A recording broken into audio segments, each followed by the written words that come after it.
जय हिंद मेरे प्यारे साथियों, स्वागत करता हूं आपके अपने YouTube चैनल टारगेट हब में। मैं एसपी चौधरी एक बार फिर आपके सामने हाजिर हुआ हूं रेलवे एनटीपीसी के प्रीवियस ईयर क्वेश्चन पेपर के साथ। जैसा कि आप सभी को पता है, हमने एनटीपीसी के 80 पेपर है वो सोल्व कर लिए हैं। अगर वो पीछे वाली क्लासें आपने नहीं देखी है तो इस क्लास के आई बटन या फिर डिस्क्रिप्शन बॉक्स में उसका लिंक मिल जाएगा, वहां से जाकर के आप पीछे वाली क्लासें देख सकते हैं, या फिर आप प्लेलिस्ट में जाओगे तो कंटिन्यूस भी क्लासें आपको देखने को मिलेगी। चलिए शुरू करते हैं आज का सेशन। और आज अपन इस क्लास में 15 फरवरी 2021 को दूसरी पारी में जो पेपर हुआ था उस पेपर का इस क्लास में सॉल्यूशन करने वाले हैं। तो बने रहेगा हमारे साथ। जिसने भी चैनल को सब्सक्राइब नहीं किया है तो चैनल को सब्सक्राइब करें, पास में लगे बेल आइकन को जरूर दबा लें ताकि अपन जैसे ही नेक्स्ट वीडियो डालें तो उसका नोटिफिकेशन सबसे पहले आपके पास पहुंचे और आप तुरंत उसका लाभ उठा सको। रही बात पीडीएफ की, तो क्लासों की पीडीएफ और प्रीवियस ईयर के पेपर की पीडीएफ है वो आपको टारगेट हब एप्लीकेशन पे मिलेगा। लिंक इसका डिस्क्रिप्शन बॉक्स में दे रखा है, तो वहां से जाकर के आप टारगेट हब एप्लीकेशन को डाउनलोड कीजिएगा और क्लासों की पीडीएफ और प्रीवियस ईयर के पेपर की पीडीएफ है वो आपको इसी एप्लीकेशन के माध्यम से मिलेगी। रही बात टेस्ट सीरीज की, तो हमने एनटीपीसी के लिए टेस्ट सीरीज शुरू कर रखी है। अभी इसके अंदर आपको प्रीवियस ईयर के टेस्ट देखने को मिलेगा। तो अपनी तैयारी को बेहतर बनाने के लिए आप आज से ही टेस्ट सीरीज ज्वाइन कर सकते हैं। चलिए शुरू करते हैं आज का सेशन। और पहला क्वेश्चन देखो भी आपके सामने है इस प्रकार से। अब इसके अंदर आपको बताना है, यहां से पहला क्वेश्चन देखो भी। पहले क्वेश्चन में आपको दे रखा है भी किस शहर को वेनिस ऑफ द ईस्ट, किस शहर को वेनिस ऑफ द ईस्ट कहा जाता है। तो वेनिस ऑफ द ईस्ट किसे कहा जाता है, तो उदयपुर को वेनिस ऑफ द ईस्ट कहा जाता है। अभी 4 नंबर ऑप्शन है वो आपका राइट आंसर हो जाएगा। और ये कहां पे अभी, ये राजस्थान के अंदर है। अभी उदयपुर कहां पे है, राजस्थान के अंदर है, जिसे वेनिस ऑफ द ईस्ट कहा जाता है। अगला क्वेश्चन देखो भी, नेक्स्ट आपके सामने है। अब इसके अंदर आपको बताना है भी मेरे पास पेंट के 4 डिब्बे हैं जो गुलाबी नीले हरे और टेन रंग के हैं तथा गार्डन हार्टले फिनिश इंडियाना द्वारा निर्मित है, लेकिन इसका इसी क्रम में होना आवश्यक नहीं है। एक ऑटोमोबाइल पेंट है, एक मरीन अनुप्रयोग के लिए है, और तीसरा दरवाजे के आंतरिक सज्जा के लिए है, और चौथा बाह्य सज्जा के लिए है। हरा पेंट जो आंतरिक सज्जा के लिए है, तो हरा है वो कहां पे आ जाएगा भी, हरा है वो आपका आंतरिक सज्जा के लिए आ जाएगा भी, आंतरिक सज्जा के लिए हो जाएगा। तो यहां पे हरा पेंट इसने क्या बोला, हरा पेंट जो आंतरिक सज्जा के लिए नहीं है, ठीक है, आंतरिक सज्जा के लिए नहीं है भी। और ये इसने बनाया किसको है, हार्टले द्वारा निर्मित है ये। तो ये हार्टले द्वारा निर्मित है, हार्टले लिख दो भी यहाँ पे, हार्टले के द्वारा ये क्या है, निर्मित है, ठीक है। उसके बाद में आगे इसने दे रखा है इंडियाना नीला पेंट बनाता है भी, इंडियाना है ना वो नीला पेंट बनाता है। तो ये लो नीला पेंट, और नीले पेंट को कौन बनाता है, तो इंडियाना बनाता है भी, ठीक है। उसके बाद में और गुलाबी पेंट ऑटोमोबाइल के लिए है, और गुलाबी पेंट है ये किसके लिए है, तो गुलाबी हो जाएगा वो आपका ऑटोमोबाइल के लिए हो जाएगा भी। तो यहां पे ये ऑटोमोबाइल के लिए हो जाएगा, ये लो। उसके बाद में बाह्य सज्जा के लिए प्रयोग किए जाने वाला पेंट फिनेश द्वारा निर्मित किया गया है। जो बाह्य सज्जा के लिए जो उपयोग किया जाता है वो किसने निर्मित किया है, तो वो फिनेश द्वारा निर्मित है। तो बाह्य सज्जा के लिए कौन सा उपयोग होगा भी, तो बाह्य सज्जा के लिए यहां पे आ जाएगा आपका बाह्य सज्जा, ये हो जाएगा बाह्य सज्जा। और बाह्य सज्जा के लिए अब इसके अंदर एक रंग बच गया, अभी एक रंग बच गया, यानी हरा नीला गुलाबी और टेन। तो यहां पे आ जाएगा टेन, और वो हो जाएगा अभी किसने बनाया है, तो ये इसने बोल रखा है फिनिश द्वारा निर्मित है, तो ये हो जाएगा फिनिश, ठीक है। और उसके बाद में हार्टले है, ये आंतरिक सज्जा के लिए नहीं है, तो यहां पे ये आंतरिक सज्जा के लिए आ जाएगा। और उसके बाद में एक बच गया, इसका कौन सा बच गया, ऑटोमोबाइल आ गया मरीन, ये मरीन के लिए हो जाएगा भाई ये, ठीक है। अब इसने देखो भी पूछा क्या है, तो कौन सी कंपनी 10 रंग का पेंट बनाती है, 10 रंग का पेंट है वो फिनिश बनाती है, फिनिश कंपनी बनाती है। 3 नंबर ऑप्शन आपका बिल्कुल राइट आंसर हो जाएगा। आगे देखो भी, नेक्स्ट आपके सामने है 3 नंबर क्वेश्चन देखो भी। अब 3 नंबर क्वेश्चन में आपको बोला गया भी जब वस्तु प्रकाश के मार्ग में आती है तो छाया बनती है। क्यों बनती है भी, तो जब अपारदर्शी दोस्तों, जब अपारदर्शी वस्तु है वो प्रकाश के मार्ग में आती है तो प्रकाश उससे गमन नहीं कर सकता भी, प्रकाश उससे गमन नहीं कर सकता। और कैसा उसकी क्या बनेगी, फिर छाया बनेगी भी, उसकी छाया बनेगी। तो यहाँ पे अपारदर्शी वस्तु अगर कोई आती है तो छाया बनेगी, लेकिन जब पारदर्शी वस्तु आ जाती है तो प्रकाश उससे गमन कर देगा, गमन कर जाएगा यानी उसके अंदर से निकल जाएगा और क्या है, छाया नहीं बनेगी भी। तो 2 नंबर ऑप्शन आपका बिल्कुल राइट आंसर हो जाएगा भी। आगे देखो भी नेक्स्ट आपके सामने है। अब इसके अंदर आपको बताना है भी सोने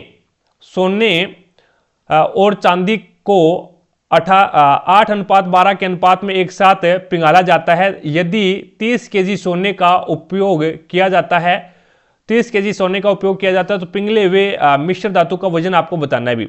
ये गोल्ड हो गया और ये आपका चांदी हो गया, ठीक है, चांदी हो गया। तो यहां से ये आपका 8:12 के अनुपात में है। सोना कितना है भी, 30 है, तो 8 का मान कितना आ गया, 30 आ गया। 8 का मान 30 आ गया तो यहाँ पे 1 का मान कितना आ जाएगा भी, तो 30/8।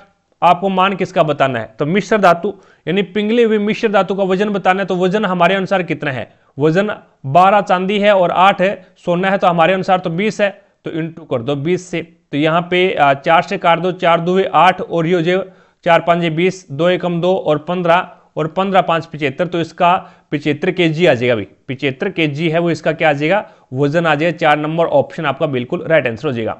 अब इसके अंदर देखो भी लैक्टोज सही असहिष्णुता क्या है। लैक्टोज असहिष्णुता क्या होती है, तो एक ऐसी स्थिति जिसमें छोटी आंतें दुग्ध उत्पादों में पाई जाने वाली शर्करा को तोड़ने में असमर्थ होती है भी। एक यानी दुग्ध उत्पाद होते हैं उसके अंदर कैसिन प्रोटीन पाई जाती है भी, कैसिन प्रोटीन पाई जाती है। तो एक ऐसी स्थिति जिसमें छोटी आंत है वो दुग्ध उत्पादों में पाई जाने वाली शर्करा को तोड़ने में असमर्थ होती है, तो उसे क्या बोलते हैं, उसे लैक्टोज असहिष्णुता बोलते हैं भी, लैक्टोज असहिष्णुता बोलते हैं। 4 नंबर ऑप्शन आपका बिल्कुल राइट आंसर हो जाएगा। आगे देखो भी नेक्स्ट आपके सामने है अगला क्वेश्चन। अब इसके अंदर आपको बताना है भी कोई हार्ड लेवल सोर्स, एक हार्ड लेवल सोर्स प्रोग्राम को पहले एक ऐसे रूप में रूपांतरित किया जाना चाहिए जिसे मशीन समझ सकती हो, और यह किस सॉफ्टवेयर का उपयोग करके किया जा सकता है, तो ये कंपाइलर का। यानी कंपाइलर क्या करता है, कंपाइलर हाई लेवल लैंग्वेज को लो लेवल लैंग्वेज के अंदर है वो कन्वर्ट करता है। जैसे हाई लेवल लैंग्वेज जैसे कोबोल हो गया, फोर्टोन हो गया, ठीक है, तो इन लैंग्वेजों को क्या करता है, ये लो लेवल लैंग्वेज के अंदर कन्वर्ट करता है, जिससे क्या है मशीन है वो समझ सकती है भी, ठीक है, मशीन है वो मशीनी भाषा को समझती है भी। तो ये कंपाइलर करता है, वो कंपाइलर है वो हाई लेवल लैंग्वेज को लो लेवल लैंग्वेज के अंदर कन्वर्ट करने का कार्य करता है। 3 नंबर ऑप्शन आपका बिल्कुल राइट आंसर हो जाएगा। आगे देखो भी नेक्स्ट आपके सामने है। अब इसके अंदर बताना भी 31C19D57, तो यहाँ पे बन गया 93। तो ये 93 कैसे बन रहा है, अब यहाँ पे डी का मान आप क्या रख दो, डी का मान गुणा का रख दो, और यहां पे जो सी है इसका मान भाग रख दो भी, इसका मान है वो भाग रखोगे, तो ये हो जाएगा 31/19 और डी का मान क्या है, गुणा है और 57। देख लो भी ये हो जाएगा 19 से कम 19 और 19 ये 57 और 31 का 3 से गुणा करोगे तो 93 आ जाएगा भी। तो इसके अंदर मान रख दो ये, तो यहां पे हो जाएगा 98 और सी का मान क्या है, भाग का है तो भाग 14 और डी का मान क्या है, गुणा है और 11। तो ये 14 कम 14, 14 7 98, 11 7 77। तो यहाँ पे 3 नंबर ऑप्शन आपका बिल्कुल राइट आंसर हो जाएगा। आगे देखो भी नेक्स्ट आपके सामने साहित्यिक कृति रत्नावली। साहित्यिक कृति रत्नावली किसकी कृति है, तो ये हंसवर्धन के द्वारा लिखी गई है भी, हंसवर्धन के द्वारा लिखी गई है, यानी 1 नंबर ऑप्शन है वो बिल्कुल राइट आंसर हो जाएगा। आगे देखो भी नेक्स्ट आपके सामने है अगला क्वेश्चन। अब इसके अंदर आपको बताना है भी भारतीय संविधान के अनुसार इनमें से कौन सा राज्य के राज्यपाल की नियुक्ति का पात्रता मापदंड नहीं है, तो इससे भारत का नागरिक होना चाहिए, बिल्कुल सही बात है। अभी भारत का नागरिक यानी राज्यपाल को भारत का नागरिक होना चाहिए, बिल्कुल सही बात है। और इससे 35 वर्ष की आयु या अधिक 35 वर्ष की आयु या इससे अधिक होना चाहिए, बिल्कुल सही बात है। यानी न्यूनतम आयु 35 वर्ष होनी चाहिए भी, अधिकतम कितनी भी हो चलेगा। और उससे किसी अन्य लाभकारी पद पर आसीन नहीं होना चाहिए, यह भी बिल्कुल सही बात है। और उसे राज्यसभा के सदस्य के रूप में चुनाव के लिए अर्हत होना चाहिए, यह बिल्कुल गलत बात है भी, ये इसकी योग्यता नहीं हुई राज्यपाल की। तो 3 नंबर ऑप्शन है वो आपका बिल्कुल राइट आंसर होगा। यानी कोई भी राज्यपाल है, किसी भी राज्य का राज्यपाल उसको नियुक्त कौन करता है भी, तो उसकी नियुक्ति है वो राष्ट्रपति करता है भी, उसकी नियुक्ति कौन करता है, तो राष्ट्रपति करेगा भी। ठीक है, आगे देखो भी, नेक्स्ट आपके सामने है अगला क्वेश्चन। अब इसमें आपको बताना भी निम्नलिखित में से कौन सा एक अधात्विक खनिज है। अधात्विक, एक होता है धात्विक और एक होता है अधात्विक। तो चांदी क्या है, धातु है, प्लेटिनम है, ये भी धातु है, और सबसे कठोर धातु कौन सी है, प्लेटिनम होती है भी। ठीक है, और लोहा है, ये भी धातु है। तो गंधक है ना, गंधक है, ये क्या है, ये आपकी धातु नहीं है भी, ये गंधक है, वो धातु नहीं है। तो 2 नंबर ऑप्शन आपका बिल्कुल राइट आंसर हो जाएगा भी। आगे देखो भी, नेक्स्ट आपके सामने है। अब इसके अंदर आपको बताना भी out of 500 students in A college, college के अंदर क्या है भी 500 स्टूडेंट है। आपको यहां पे दे रखा भी 350 प्ले क्रिकेट, 350 जो स्टूडेंट है वो क्रिकेट प्ले करते हैं यानी क्रिकेट खेलते हैं, और 125 प्ले कबड्डी, 125 है वो कबड्डी खेलते हैं। 75 neither play cricket nowhere play kabaddi, यानी 75 ऐसे हैं जो न तो कबड्डी खेलते हैं और न ही यहां पे क्रिकेट खेलते हैं। Find the percentage of the number of the student who play both kabaddi and cricket. तो यहां से अपने पास में टोटल कैंडिडेट कितने, 500 है। इसमें से 75 ऐसे निकल गए भी जो न तो कबड्डी है, न कबड्डी खेलते हैं और न ही क्रिकेट खेलते हैं, और यहां से टोटल अपने पास में 350 और ये 125 खेलने वाले हैं। तो यहां से इनको जोड़ेंगे तो अपने पास में कितना नंबर आएगा, तो ये आपके पास में आ जाए 5 और 2 7, और ये 475 आ गया भी। ये अपने पास में कितना आ गया भी, 475 आ गया। अब टोटल अपने पास में 475 है। अब 500 में से अपन 75 माइनस कर दो, 500 में से क्या कर दो, 75 माइनस कर दो, तो अपने पास में खेलने वाले बचेंगे भी। टोटल 500 है, उसमें से 75 खेलने वाले नहीं है, तो इसका मतलब अपने पास में 425 खेलने वाले बनेंगे भी। 425 है वो खेलने वाले हैं, लेकिन हमने जो जोड़ा तो उसमें 475 आया भी। 350 क्रिकेट खेलते हैं और 125 है वो कबड्डी खेलते हैं, तो जोड़ा तो कितना आया, 475 आया। और वैसे हमने निकाला भी टोटल 500 थे, उसमें से 75 खेलने वाले नहीं है, तो 425 बच गए। तो यहां से जो ज्यादा आया है यानी 475 आया है, यानी 50 ज्यादा आया है। तो ये जो 50 बंदे हैं वो क्या करेंगे, 50 बंदे कबड्डी भी खेलते हैं और क्रिकेट भी खेलते हैं।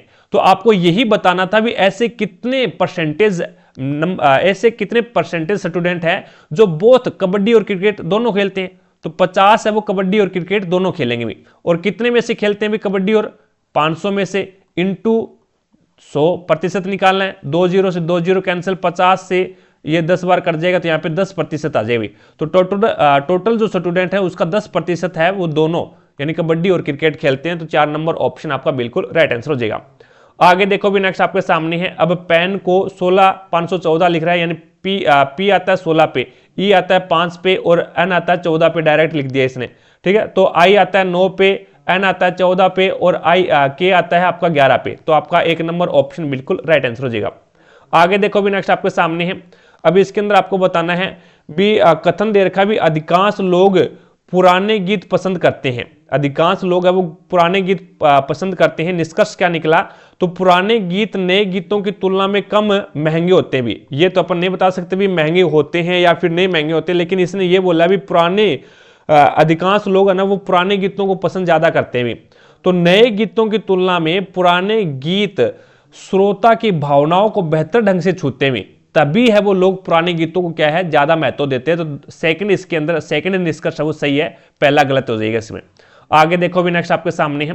अब इसके अंदर आपको बताना भी यदि चक्रवर्ती ब्याज की दर पर, यदि चक्रवर्ती ब्याज की धनराशि, एक चक्रवर्ती ब्याज की धनराशि 3 वर्ष में 4 गुनी हो जाती है, तो उसी ब्याज दर पर वह धनराशि कितने वर्ष में 64 गुनी हो जाएगी, ये आपको बताना है।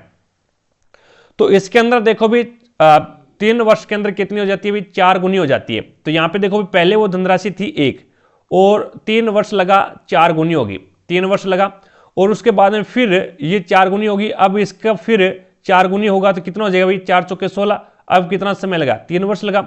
फिर ये अपने की 4 गुनी होगी तो यहाँ पे 16 चौके 64, समय कितना लगा, 3 वर्ष। तो 3 3 6 और 3 9, तो यहाँ पे आपके पास में कितना हो जाएगा भाई, 3 नंबर ऑप्शन है वो बिल्कुल राइट आंसर हो जाएगा। आगे देखो भी, नेक्स्ट आपके सामने है। अब इसके अंदर ये करंट अफेयर का क्वेश्चन है 2019 का। आगे चलो भी, असंगत युग्म आपको बताना है भी। वायुयान को कौन उड़ाता है भी? पायलट उड़ाता है। बस को कौन चलाता है? ड्राइवर चलाता है। टीवी को कौन चलाता है? तो रिमोट चलाता है भी। कार को कौन चलाता है? मैकेनिक। तो मैकेनिक तो भैया कार को ठीक करता है भी, मैकेनिक चलाता थोड़ी ना है, कार को ड्राइवर चलाएगा भी। तो ये असंगत हो जाएगा इसमें। आगे देखो भी, नेक्स्ट आपके सामने है अगला क्वेश्चन। अब इसके अंदर आपको बताना है बी श्रेणी के, श्रेणी ये आपको दे रखी है कि पहले 20 पदों का योग आपको ज्ञात करना है। पहले 20 पदों का योग आपको ज्ञात करना है। तो इसका फॉर्मूला होता है n अपॉन में n प्लस में 1, n अपॉन में n प्लस में 1, ये इसका फॉर्मूला होता है भी। तो यहां से देखें तो देखो भी कंटिन्यू चलनी चाहिए ये, 5 फिर 6 फिर 7 और दूसरी 6 7 और 8, यानी ये कंटिन्यू चल रही है। और पहले 20 पद कौन से हो जाएंगे भी? 5 से शुरू हो रही है तो पहले 20 पद कौन से हो जाएंगे? तो इसमें अगला जो 20 आएगा वो आ जाएगा आपके पास में 1/25, 1/25 इंटू 26, ये चीज आएगी भी। 20वां पद है वो आपका ये आएगा। तो यहां पे n की वैल्यू है वो लास्ट पद होता है भी। तो n की वैल्यू यानी 25, तो यहां पे हो जाएगा 25 अपॉन में 25 प्लस 1 यानी 26। तो इसका 1 से लेकर अगर अपन काउंट करें, 1 से लेकर के यहां तक जो काउंट हुआ अपने पास में वो 25/26 योग आ गया। इसका 25/26 योग आ गया। लेकिन आपको तो 5 से शुरू किया है भी इसने, ये 5 से शुरू किया है। तो यहां से अपन क्या करेंगे भी, 1 से लेकर के 4 तक, 1 से लेकर के यानी 1/4 इंटू 5 यहां तक अपन ज्ञात कर लेंगे। 1 से लेकर के 4, 1/4 इंटू 5 तक दोबारा से योग ज्ञात कर लेंगे और उसमें से क्या कर देंगे, यहां से माइनस कर देंगे भी। तो ये अपने पास में योग कितना आ जाएगा? तो यही फॉर्मूला लगेगा इसमें। तो ये हो जाएगा n यानी 4 अपॉन में 4 और 1 5, तो ये हो जाएगा 4/5। अब ये इसमें से माइनस कर दो तो यहां पे आ जाएगा 25/26 और माइनस में 4/5। तो इसका एलसीएम कितना आ गया आपके पास में? तो इसका आप एलसीएम लोगे तो ये आपके पास में एलसीएम आ जाएगा भी 130। एलसीएम कितना आ जाएगा? 130 एलसीएम आ जाएगा। और 26 से इसको डिवाइड करोगे तो ये हो जाएगा 5 बार डिवाइड हो जाएगा और 25 5 125। और माइनस में 5 से इसको डिवाइड करोगे तो ये आपके पास में कितना आ जाएगा अभी? तो ये आपके पास में फिर 4 से गुणा कर देना तो ये आ जाएगा आपके पास में 104, यानी 104 आ गया। अब 125 में से 104 जाएगा तो कितना बचेगा अभी? तो 125 में से 104 बाहर निकलेगा तो ये आपके पास में बन जाएगा 1 बन गया और उसके बाद में 2, तो ये आपके पास में 21/130 बन गया अभी, 21/130 बन गया। अब 21 के अंदर है वो 130 का भाग लगाओगे तो ये आ जाएगा 0.161, इस प्रकार से बनेगा अभी 161। तो यहाँ पे लगभग है वो आपका कितना आ जाएगा? 0.16 आ जाएगा, जो कि 1 नंबर ऑप्शन आपका बिल्कुल राइट आंसर हो जाएगा। आगे देखो भी, नेक्स्ट आपके सामने है। अब आपको बताना भी दो आपको यहाँ पे कथन दे रखे हैं भी, सभी गेंडे सुअर है। सारे के सारे गेंडे किस में आ जाएंगे? तो ये आपके सुअर के अंदर आ जाएंगे, ये लो। और कुछ मक्खियां सुअर है, तो कुछ से जो मक्खी है, जी से गेंडा बन गया, एस से सुअर बन गया और एम से मक्खी बन गया अभी। तो कौन सा निष्कर्ष सत्य है? तो कोई मक्खी गेंडा नहीं है।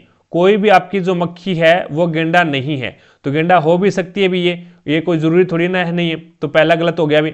दूसरा जो डायग्राम बनेगा इसका, ये गेंडा का बन गया और ये आपका सुअर का बन गया और यहां पे इस प्रकार से ये मक्खी काट सकती है भी इसको, ठीक है।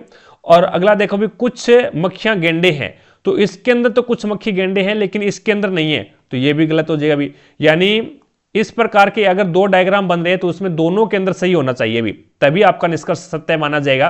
तो इसमें क्या आ जाएगा भाई? या तो ए या फिर बी।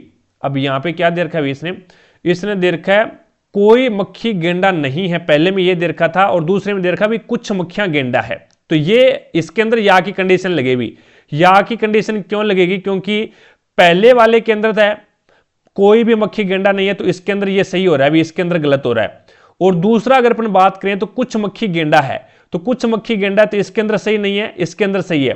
तो इसका मतलब हो गया अभी या तो पहला सही है, या तो पहला सही है या फिर दूसरा सही है भी, कोई मक्खी गेंडा नहीं है या फिर कुछ मक्खी गेंडा है। तो यहां पे या की कंडीशन लग जाएगी इसमें, ठीक है। आगे देखो भी, नेक्स्ट आपके सामने है। अब इसके अंदर आपको बताना है, तो इसके अंदर आपको IBEF की फुल फॉर्म बतानी है भी। EF की फुल फॉर्म क्या हो जाएगी, तो इंडिया ब्रांड इक्विटी फाउंडेशन हो जाएगा अभी, इंडिया ब्रांड इक्विटी फाउंडेशन, यानी 2 नंबर ऑप्शन आपका बिल्कुल राइट आंसर हो जाएगा। आगे देखो भी श्रृंखला को पूरा करना है आपको, तो श्रृंखला को पूरा करना तो ई आता है 5 पे, 5 और 2 7, 7 और 3 10, पहले 2 जोड़ा, फिर 3 जोड़ा और फिर 4 जोड़ा, इन 10 और 4 14, और अब कितने जोड़ेंगे भी 5 जोड़ेंगे, तो 14 और 5 19, 19 पे क्या आ जाएगा, ऐसा आ जाएगा आपका। आगे देखो भी नेक्स्ट आपके सामने है भारतीय वनस्पति सर्वेक्षण कहां स्थित है, तो भारतीय वनस्पति सर्वेक्षण है वो कोलकाता के अंदर स्थित है, 2 नंबर ऑप्शन आपका बिल्कुल राइट आंसर हो जाएगा। आगे देखो भी नेक्स्ट आपके सामने है उपग्रह आधारित नेविगेशन प्रणाली, उपग्रह आधारित नेविगेशन प्रणाली GAGAN का पूरा नाम आपको बताना है भी, तो GAGAN का पूरा नाम है वो आपका हो जाएगा GPS added geo augmented navigation, तो GPS एडेड जियो ऑगमेंटेड और नेविगेशन, ये क्या है आपका जो उपग्रह आधारित नेविगेशन प्रणाली है GAGAN, इसका पूरा नाम हो जाएगा अभी। आगे देखो भी नेक्स्ट आपके सामने है, ये आपका करंट अफेयर का क्वेश्चन 2018 का।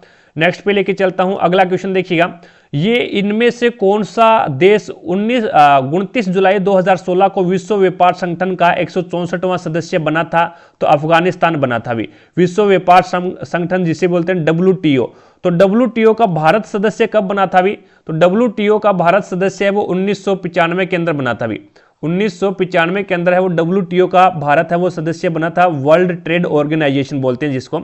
तो ये 164वां सदस्य है वो अफगानिस्तान 29 जुलाई 2016 को बना था भी। आगे देखो भी नेक्स्ट आपके सामने है, अब इसके अंदर आपको बताना भी अहिंसा के माध्यम से सामाजिक, आर्थिक और राजनीतिक परिवर्तन लाने के लिए प्रदान किए जाने वाले गांधी शांति पुरस्कार का सृजन किस वर्ष में किया गया, तो 1995 में किया गया, 3 नंबर ऑप्शन आपका बिल्कुल राइट आंसर हो जाएगा। आगे देखो भी नेक्स्ट आपके सामने है, वह बड़ी से बड़ी संभव लंबाई ज्ञात कीजिए जिसका उपयोग 220, 260 और 300 सेंटीमीटर की लंबाई को पूर्णतः मापने के लिए किया जाता है, तो इसका मतलब आपको इसका HCF ज्ञात करना पड़ेगा अभी, HCF ज्ञात करना पड़ेगा, यानी पूर्णतः मापा जा सके। 220 को भी अपन माप सकते हैं, 260 को भी माप सकते हैं और 300 को भी माप सकते हैं। तो बड़ी से बड़ी संख्या कौन सी है, 25 है। 25 से अगर अपन मापें तो यहाँ पे 220 25 से नहीं मापा जाएगा भाई, 25 के अगर भाग दें 25 8 200 और 25 को 9 से गुणा करेंगे 225 हो जाता है, यानी 220 नहीं आएगा, तो इसका मतलब 25 तो इसका नहीं होगा। उसके बाद में 220 देख लो, या फिर इसका अभाज्य गुणनखंड करके भी कर सकते हैं भी, 220 का अभाज्य गुणनखंड करो, फिर 260 का करो, फिर 300 का करो, ठीक है। उसके बाद में आप HCF निकाल सकते हैं, कॉमन फैक्टर होता है HCF, ठीक है। अब 20 का भाग देख के देख लो, तो 20 का भाग है वो इसमें 11 बार डिवाइड हो जाएगा ये, और ये आपका 13 बार डिवाइड हो जाएगा, और ये आपका 15 बार डिवाइड हो जाएगा। तो इसका मतलब क्या है, अपन 20 से इन संख्याओं को पूर्णतः माप सकते हैं। 20 सेंटीमीटर एक लंबाई अपने पास में, जिससे क्या है इस पूरी संख्याओं को अपन 220, 260 और 300 को माप सकते हैं। तो यहाँ पे 1 नंबर ऑप्शन आपका बिल्कुल राइट आंसर हो जाएगा।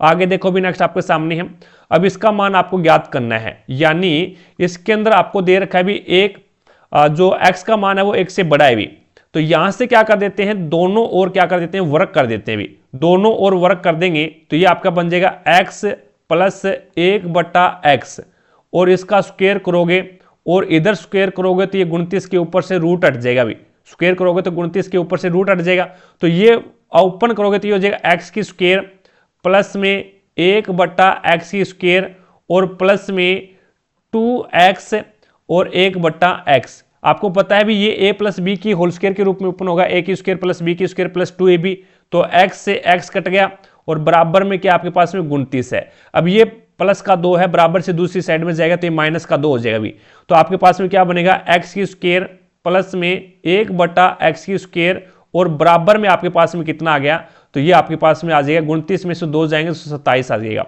अब थोड़ा सा इसको सेटिस्फाई कर लेते हैं भी, थोड़ा सा इसको सेटिस्फाई कर लेते हैं। अब इसका क्या कर देते हैं, स्क्वायर कर देते हैं भी, x माइनस 1/x का स्क्वायर करते हैं।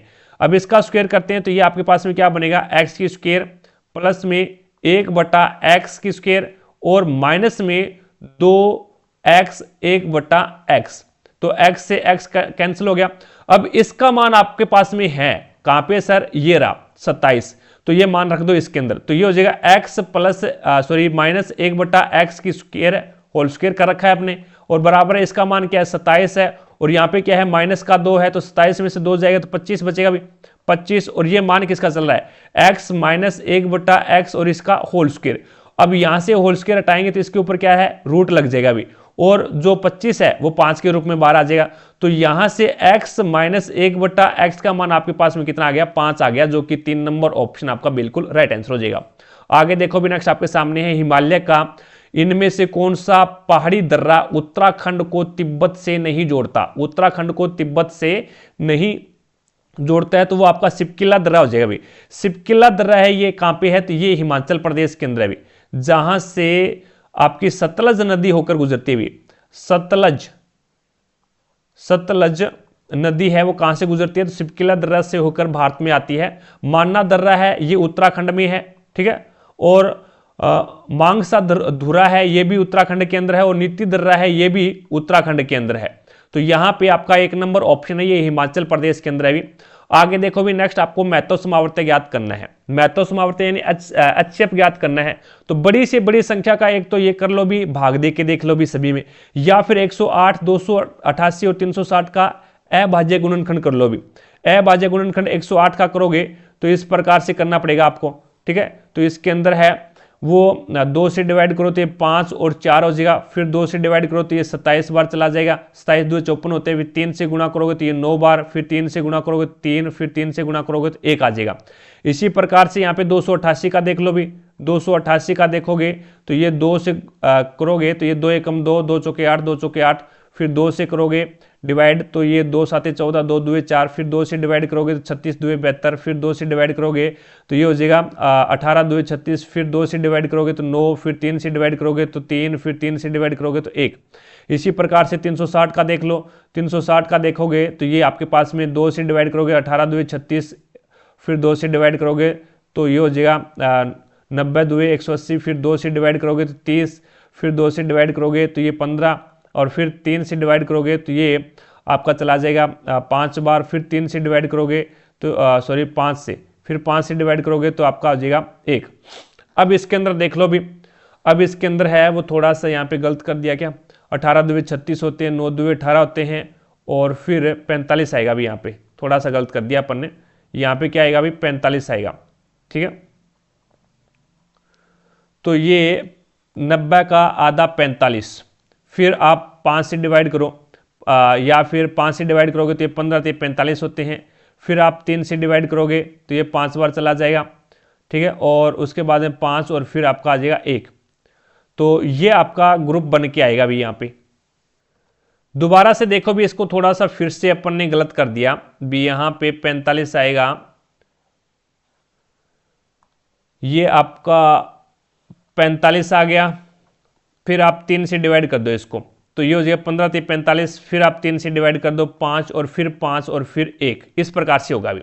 अब इसमें जो कॉमन फैक्टर आ रहा है ना वो देख लो भी, यहाँ पे 2 बार 2 आ रहे हैं, और यहाँ पे भी 2 से ज्यादा आ रहे हैं, यहाँ पे भी 2 से ज्यादा आ रहे हैं, तो इसका मतलब आपका क्या है 2 है वो 2 बार आ जाएगा भी, यानी इसके अंदर 2 बार आ रहा है तो इसका मतलब आपको 2 ही बार लेना है भी, ठीक है। यानी कहने का मतलब ये है भी जो कम बार आए उसको आपको लेना है भी। 2 है वो कम बार कहां पे आ रहा है भी, तो यहां पे 2 बार ही आ रहा है 2। 3 देखो भी कितनी बार आ रहा है, 3 यहां पे 3 बार आ रहा है, और यहां पे आपका 2 बार आ रहा है, और यहां पे भी 2 बार आ रहा है। तो 3 को आपको क्या करना है, 3 बार न लेकर के 2 बार ही लेना है भी। 3 है वो आपको 2 बार ही लेना है, जो कम बार आए उसको ही लेना है भी आपको, ठीक है।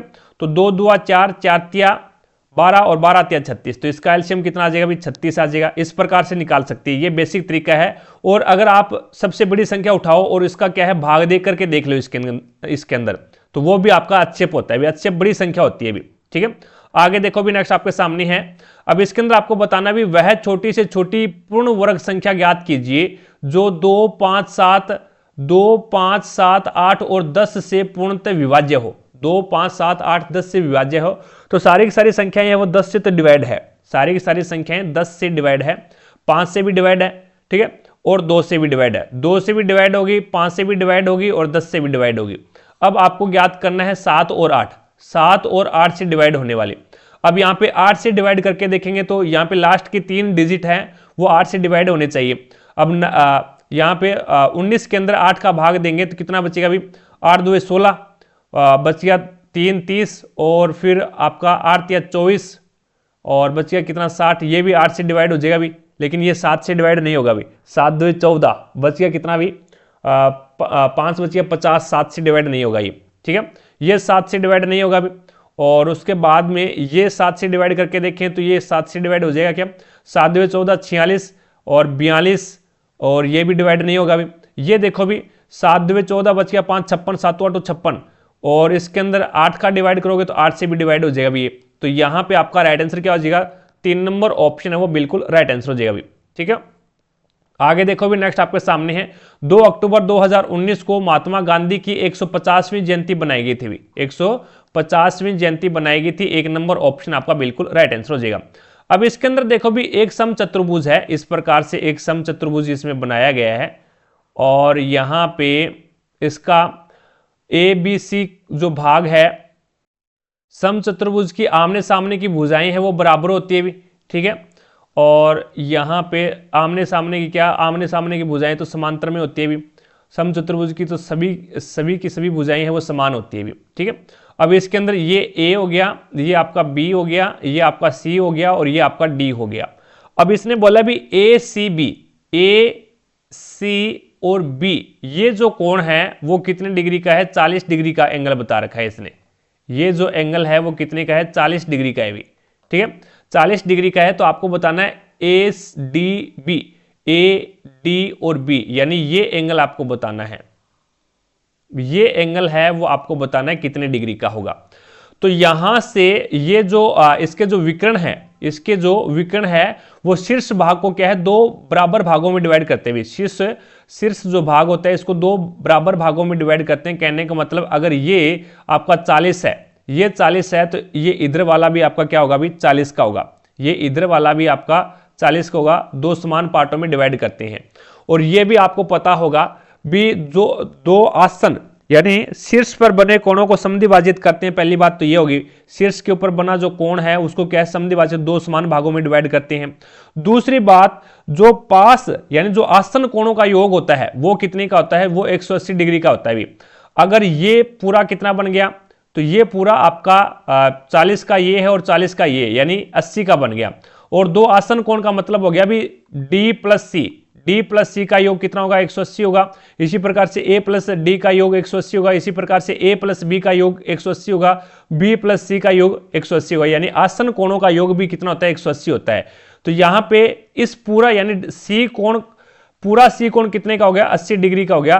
तो ये D कोण कितने का हो जाएगा, पूरा 100 डिग्री का हो जाएगा। ये D कोण 100 डिग्री का हो जाएगा। और यहाँ पे ये विकर्ण है वो शीर्ष कोण को क्या करते हैं, समद्विभाजित करते हैं। तो ये 50 हो जाएगा और ये नीचे वाला 50 हो जाएगा। तो यहां से 50 डिग्री का एंगल आ जाएगा, जो कि आपका राइट आंसर क्या होगा, 1 नंबर ऑप्शन हो जाएगा।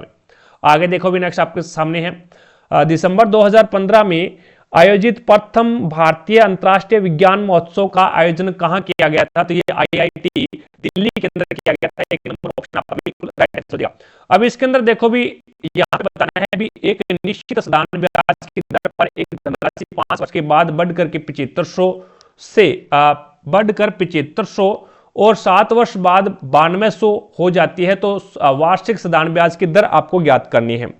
अब इसके अंदर यहां से अपन बात करें तो 5 वर्ष में वो धनराशि कितनी होगी, 7500। अब 7500 क्या भी मिश्र धन है मेरे पास में, और 7 वर्ष में वो बढ़ करके कितनी होगी, 9200 होगी। तो इसका मतलब 2 साल का मैं ब्याज ज्ञात कर सकता हूं भी यहाँ पे। तो 2 साल का ब्याज मेरे पास में कितना आ जाएगा, तो 9200 माइनस में 7500, तो मेरे पास में 1700 रुपये आ जाएगा। यानी 2 साल का ब्याज मेरे पास में 1700 रुपये का 1700 रुपये आ गया। तो 1 साल का ब्याज मेरे पास में कितना आ जाएगा, तो 850 आ जाएगा। अब मेरे को 5 साल का ब्याज चाहिए भी, तो 5 से गुणा कर दो भी। 5 साल का ब्याज चाहिए तो 5 से गुणा करोगे तो ये मेरे पास में आ जाएगा 4250 रुपये। कितना आ जाएगा भाई, 4250 रुपये 5 साल का ब्याज आ गया मेरे पास में। और 5 साल का मिश्र धन मेरे पास में 7500 रुपये है। तो यहां से मैं धनराशि ज्ञात कर सकता हूं ना, 7500 माइनस में 4250, 7500 माइनस में 4250, तो मेरे पास में वो धनराशि यानी मूलधन कितना आ जाएगा, तो वो आ जाएगा मेरे पास में 3250 रुपये। 3250 रुपये मेरे पास में मूलधन आ गया। और अब यहां से अपन क्या है, दर ज्ञात कर सकते हैं। दर बराबर क्या होता है, ब्याज यानी 4250 इंटू 100 अपॉन में मूलधन 3250 इंटू और समय कितना भी 5 वर्ष है। अब इसको काटोगे आप, 5 से ये 20 बार कट गया, 0 से 0 काट दो।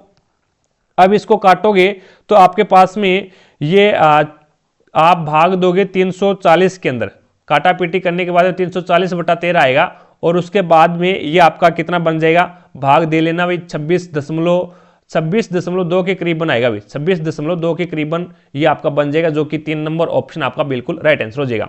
तो इसकी जो दर आएगी आपकी वो कितनी आ जाएगी, 3 नंबर यानी 26.2 आ जाएगी। आगे देखो भी नेक्स्ट आपके सामने है। अब इसके अंदर आपको बताना भी 3 जोड़ियां एक वर्ताकार मेज के इर्द गिर्द केंद्र की ओर मुंह करके बैठी है। 2 से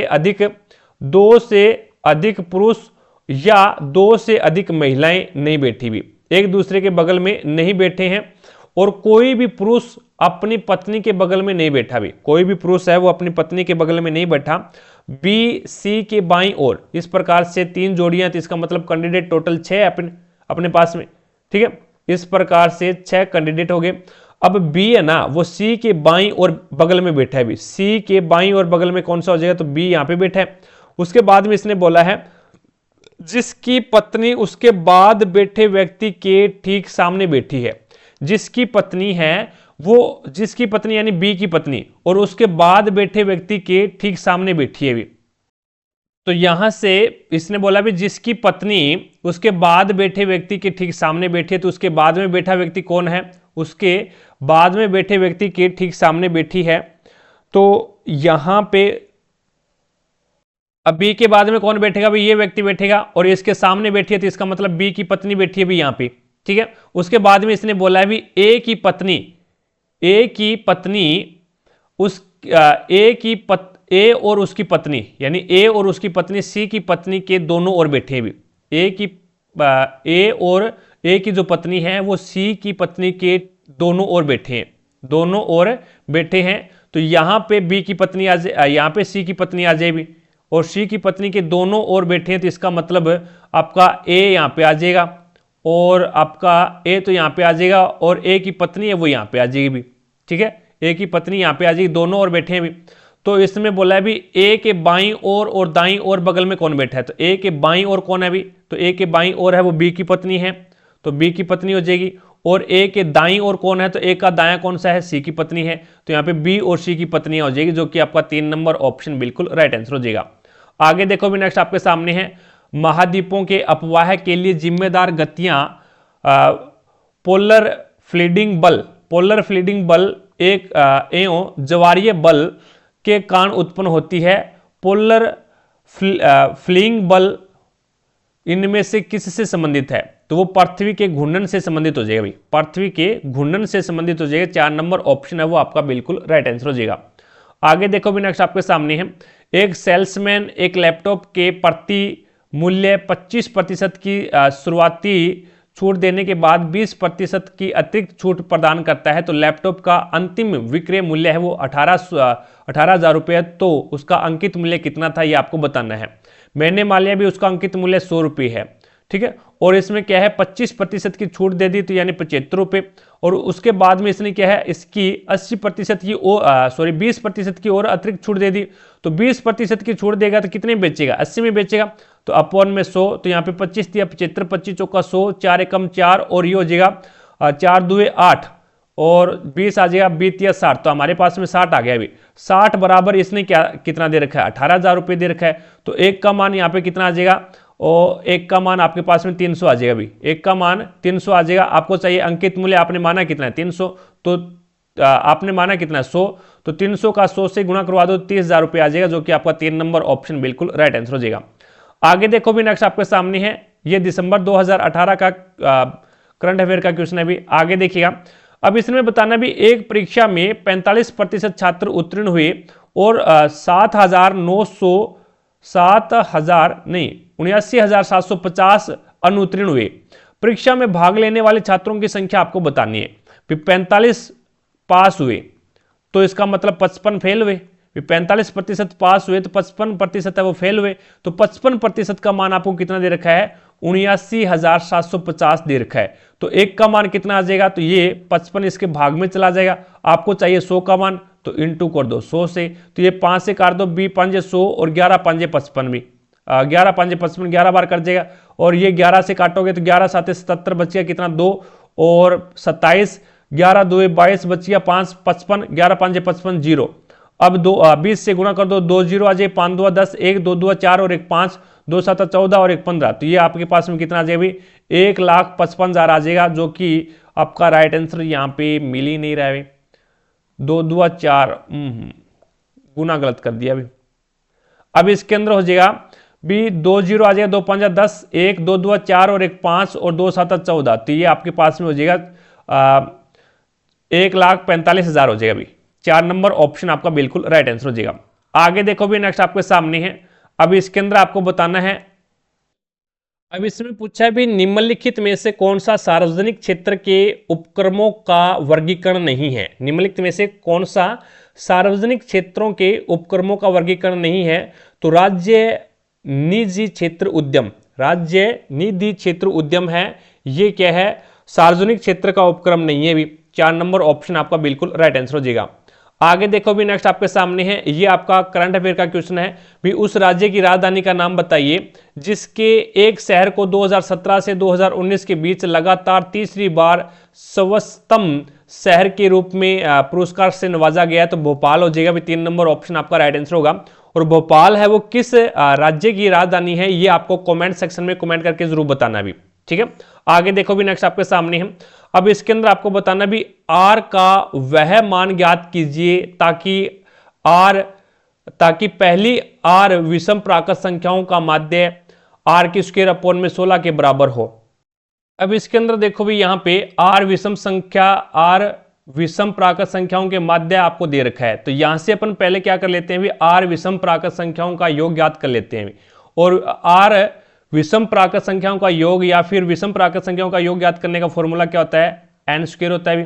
तो यहां पे अपने पास में क्या है भी आर विषम प्राकृत संख्याएं हैं, तो यहां पे आपके पास में क्या हो जाएगा भी आर स्क्वायर हो जाएगा भी, यानी इसका योग है वो क्या आ जाएगा आर स्क्वायर हो जाएगा। अब उसके बाद में माध्य का फॉर्मूला क्या होता है, राशियों का योग बटा राशियों की संख्या होती है भी, राशियों का योग बटा राशियों की संख्या। तो राशियों का योग हमने अभी निकाला भी आर विषम प्राकृत संख्याओं का योग आर की स्क्वायर, ये अभी निकाला है। तो राशियों का योग तो आपके पास में कितना हो गया आर की स्क्वायर हो गया। और राशियों की संख्या आपके पास में कितनी है, तो राशियों की संख्या वो क्या होता है भी, तो राशियों की संख्या है वो आर आ जाएगी भी यहाँ पे, ठीक है। अब यहाँ पे तुलना कर दो भी, अपने पास में ये माध्य निकल के आया और यहाँ पे क्वेश्चन के अंदर है वो माध्य कितना दे रखा है आर स्क्वायर अपॉन में 16 दे रखा है भी, आर स्क्वायर अपॉन में 16 दे रखा है। तो यहाँ पे तुलना करोगे तो आर का मान कितना आ रहा है, तुलना करोगे तो आर का मान 16 आ रहा है। तो इसका मतलब संख्याएं कितनी है, संख्याएं कितनी है, तो वो 16 हो जाएगी भी। संख्याएं कितनी है 16 संख्याएं हैं, जो कि आपका 1 नंबर ऑप्शन बिल्कुल राइट आंसर हो जाएगा भी, ठीक है। डायरेक्ट इसकी तुलना कर देना है आपको।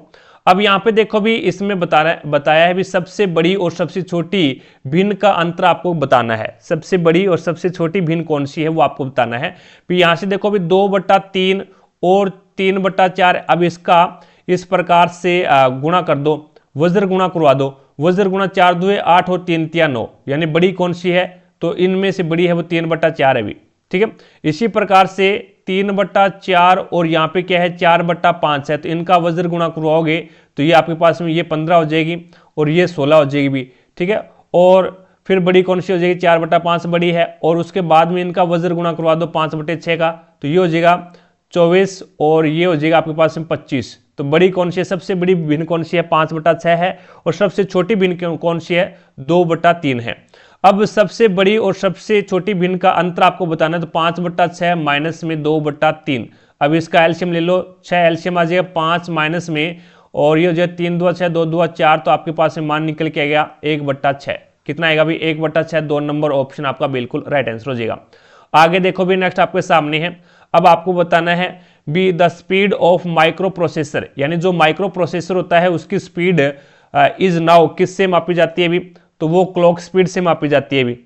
या फिर इसको अपन ये बोल सकते हैं भी माइक्रो प्रोसेसर की जो गति है वो किस रूप में जानी जाती है, तो जो क्लॉक की स्पीड होती है उसको क्या है माइक्रो प्रोसेसर की स्पीड के रूप में जाना जाता है भी, ठीक है। आगे देखो भी नेक्स्ट आपके सामने है अगला क्वेश्चन।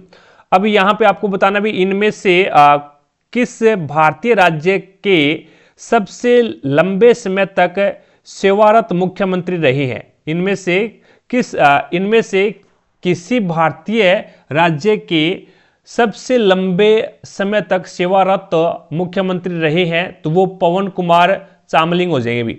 पवन कुमार चामलिंग है, ये क्या है, सबसे लंबे कार्यकाल वाले मुख्यमंत्री हो जाएंगे। और ये पवन कुमार चामलिंग है, ये किस राज्य के मुख्यमंत्री थे, ये कमेंट सेक्शन में कमेंट करके जरूर बताना भी। आगे देखो भी, नेक्स्ट आपके सामने है अगला क्वेश्चन। अब इसके अंदर देखो भी, शंकु का, एक शंकु की त्रिज्या आपको दे रखी है। एक शंकु की त्रिज्या r/4 है और उसकी त्रियक ऊंचाई है वो 4l है। और शंकु का कुल पृष्ठीय क्षेत्रफल आपको ज्ञात करना है। शंकु का कुल पृष्ठीय क्षेत्रफल क्या होता है भी, पाई r और l प्लस में r होता है भी, ये इसका फॉर्मूला होता है। अब यहाँ पे मान रख दो भी, तो पाई का पाई रख दो, कोई दिक्कत नहीं है। और r का मान कितना है भी, तो त्रिज्या r/4 है तो r/4 हो जाएगा। और ब्रैकेट उसके बाद में l का मान कितना है, ऊंचाई कितनी है भी, त्रियक ऊंचाई 4l है तो यहाँ पे 4l आ जाएगा। और प्लस में r का मान कितना है, तो r का मान यहाँ पे आपके पास में r/4 है। अब अंदर वाले का क्या ले लो, एलसीएम ले लो भी। अंदर वाले का एलसीएम लोगे तो 4 आ जाएगा एलसीएम, तो ये हो जाएगा 4 चौके 16l और प्लस में यहाँ पे आपके पास में r आ जाएगा। ठीक है, अब ये अंदर वाले का हमने क्या है एलसीएम ले लिया और बाहर आपके पास में क्या है, पाई इंटू r/4 हो जाएगा। अब ये 4 है वो क्या है, इस 4 का इस नीचे वाले 4 के साथ में मल्टीप्लाई करवा दो भी, तो मल्टीप्लाई करवाओगे तो ये बाहर क्या बनेगा आपके पास में, पाई r बनेगा। और उसके बाद में अंदर क्या हो जाएगा, ये 16l प्लस में r अपॉन में 4 चौके 16 हो जाएंगे। अब इसका क्या है, अंदर अलग अलग में भाग दे दो, अलग अलग में भाग दोगे तो ये हो जाएगा पाई r और ये आपके पास में हो जाएगा 16l अपॉन में 16 प्लस में ये हो जाएगा r अपॉन में 16।